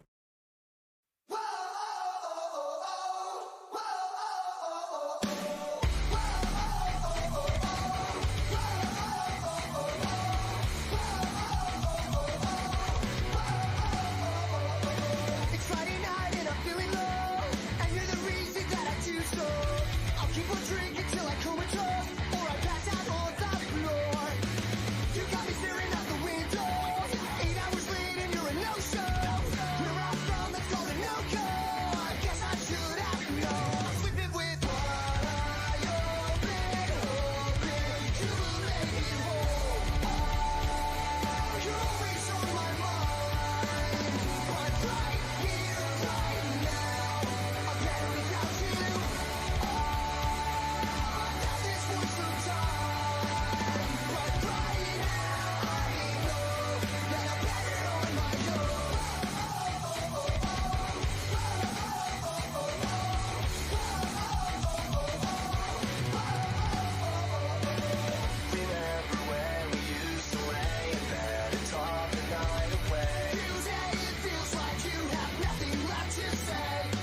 Alrighty, we're back.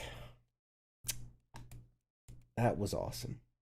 This is the part of the show where I usually sit back and I talk to Radar and I go, Radar, oh my God, how awesome was that? But, you know, you guys are still here.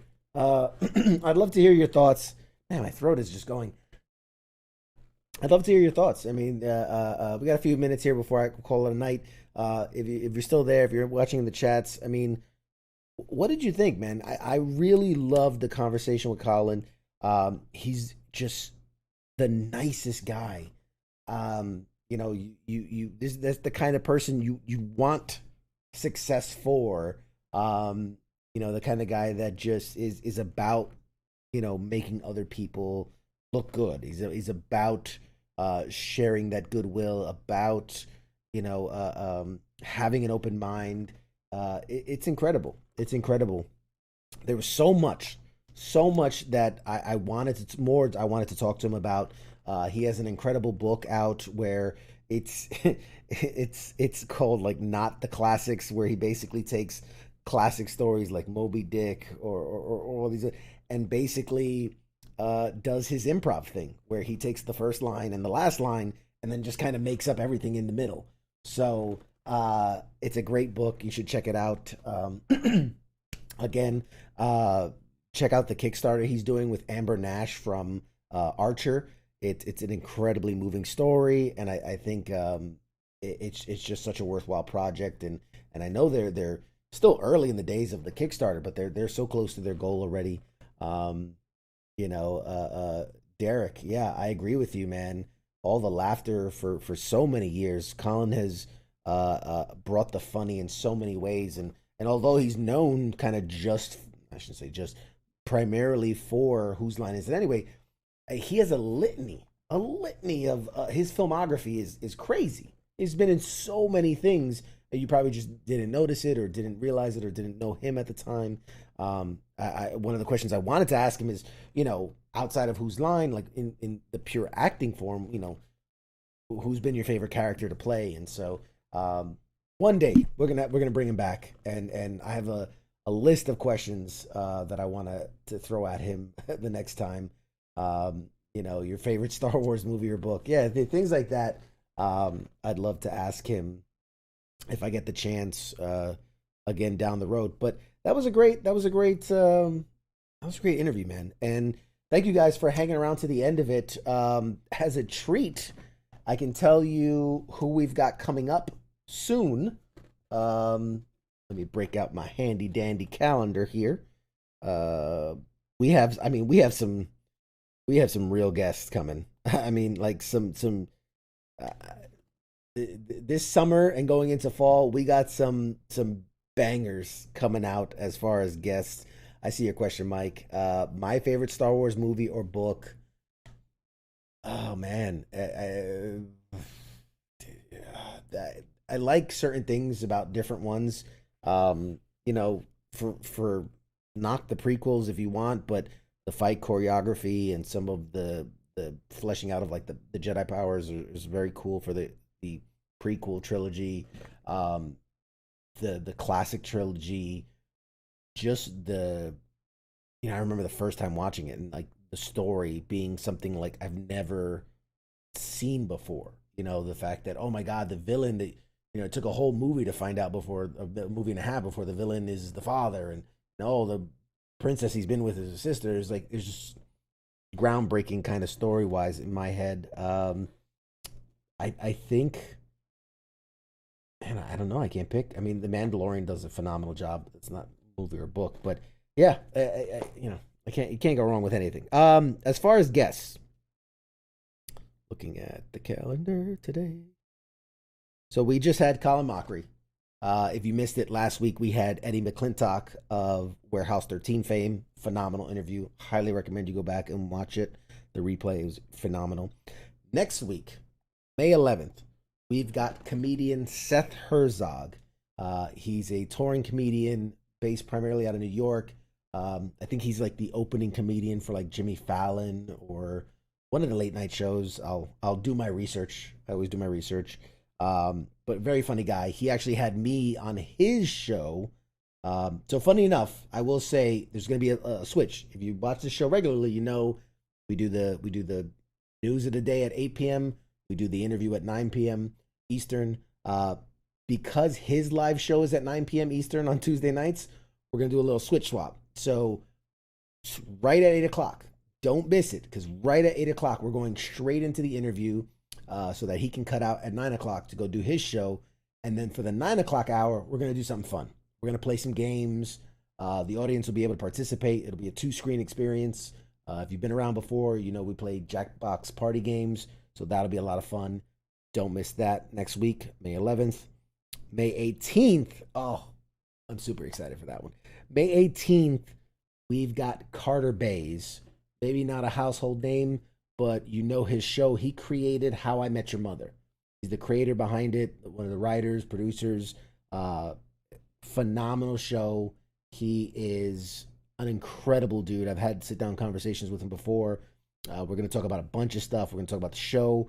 We're going to talk about the time me and a couple of other veterans got together with Carter and we made pretend an episode. We created an episode for How I Met Your Mother. This is long after it was off the air, but we scripted out an episode. It was a script writing kind of exercise, and we created this phenomenal episode for How I Met Your Mother. And also, it was just announced that How I Met Your Father is coming out, starring Hilary Duff. So, I mean, I scheduled him before we even knew that was coming out. So now we have a whole nother thing to talk about with Carter Bays. Oh my goodness, dude, the hits keep coming. May 25th. May is just a good month for us. May 25th, we have Efren Ramirez. Efren Ramirez, again, maybe you don't know the name, but you've seen Napoleon Dynamite. He's Pedro. Vote Pedro for president. Pedro is Efren Ramirez. He's been in a ton of great work. He's a phenomenal actor. We're going to shoot the shit with him. Super cool guy. Literally, I think he just came off a USO tour not too long, a week or two ago. But he's excited to be on the show. So we got that coming on. I mean, it goes on and on and on. We have some truly... I'll give you a couple more. Because I'm so excited. And we're booked so far out because of you guys, people want to come on the show and talk. June 1st, we've got Eric Kane. He's the guy at Forbes magazine or Forbes.com who does kind of all of their pop culture stuff, their video game stuff, their entertainment stuff, their movie stuff. He's like the go-to guy. So he's the CQ of Forbes. So he's going to come on the show. That's going to be a great conversation. We've got June 8th is Scott Mann, he created this show called, was it Elegy of a Green Beret? Last Out, Elegy of a Green Beret. It was a touring production, very much like Hamilton. They recorded it, and now they're going to be releasing it for streaming. So we're going to talk about that. And then the last one I'll talk about, because we do have more, but the last one I'm going to talk about for now is one we just kind of locked in. Super excited. June 22nd, Rob Paulsen.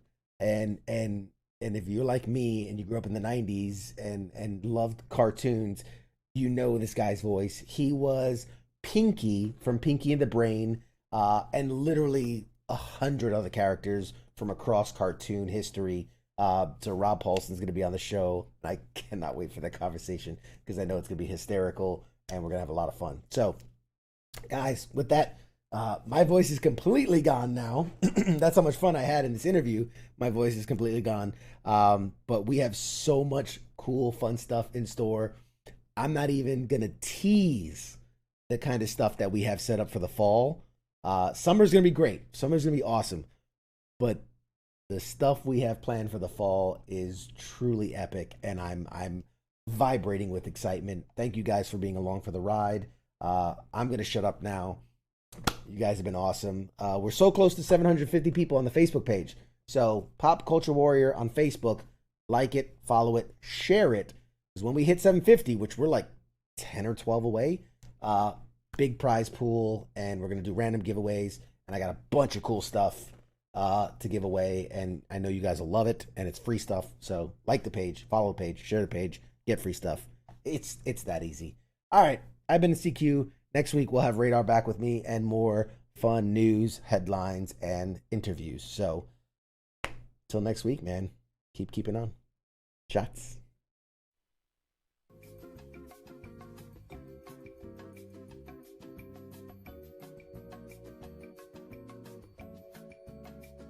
You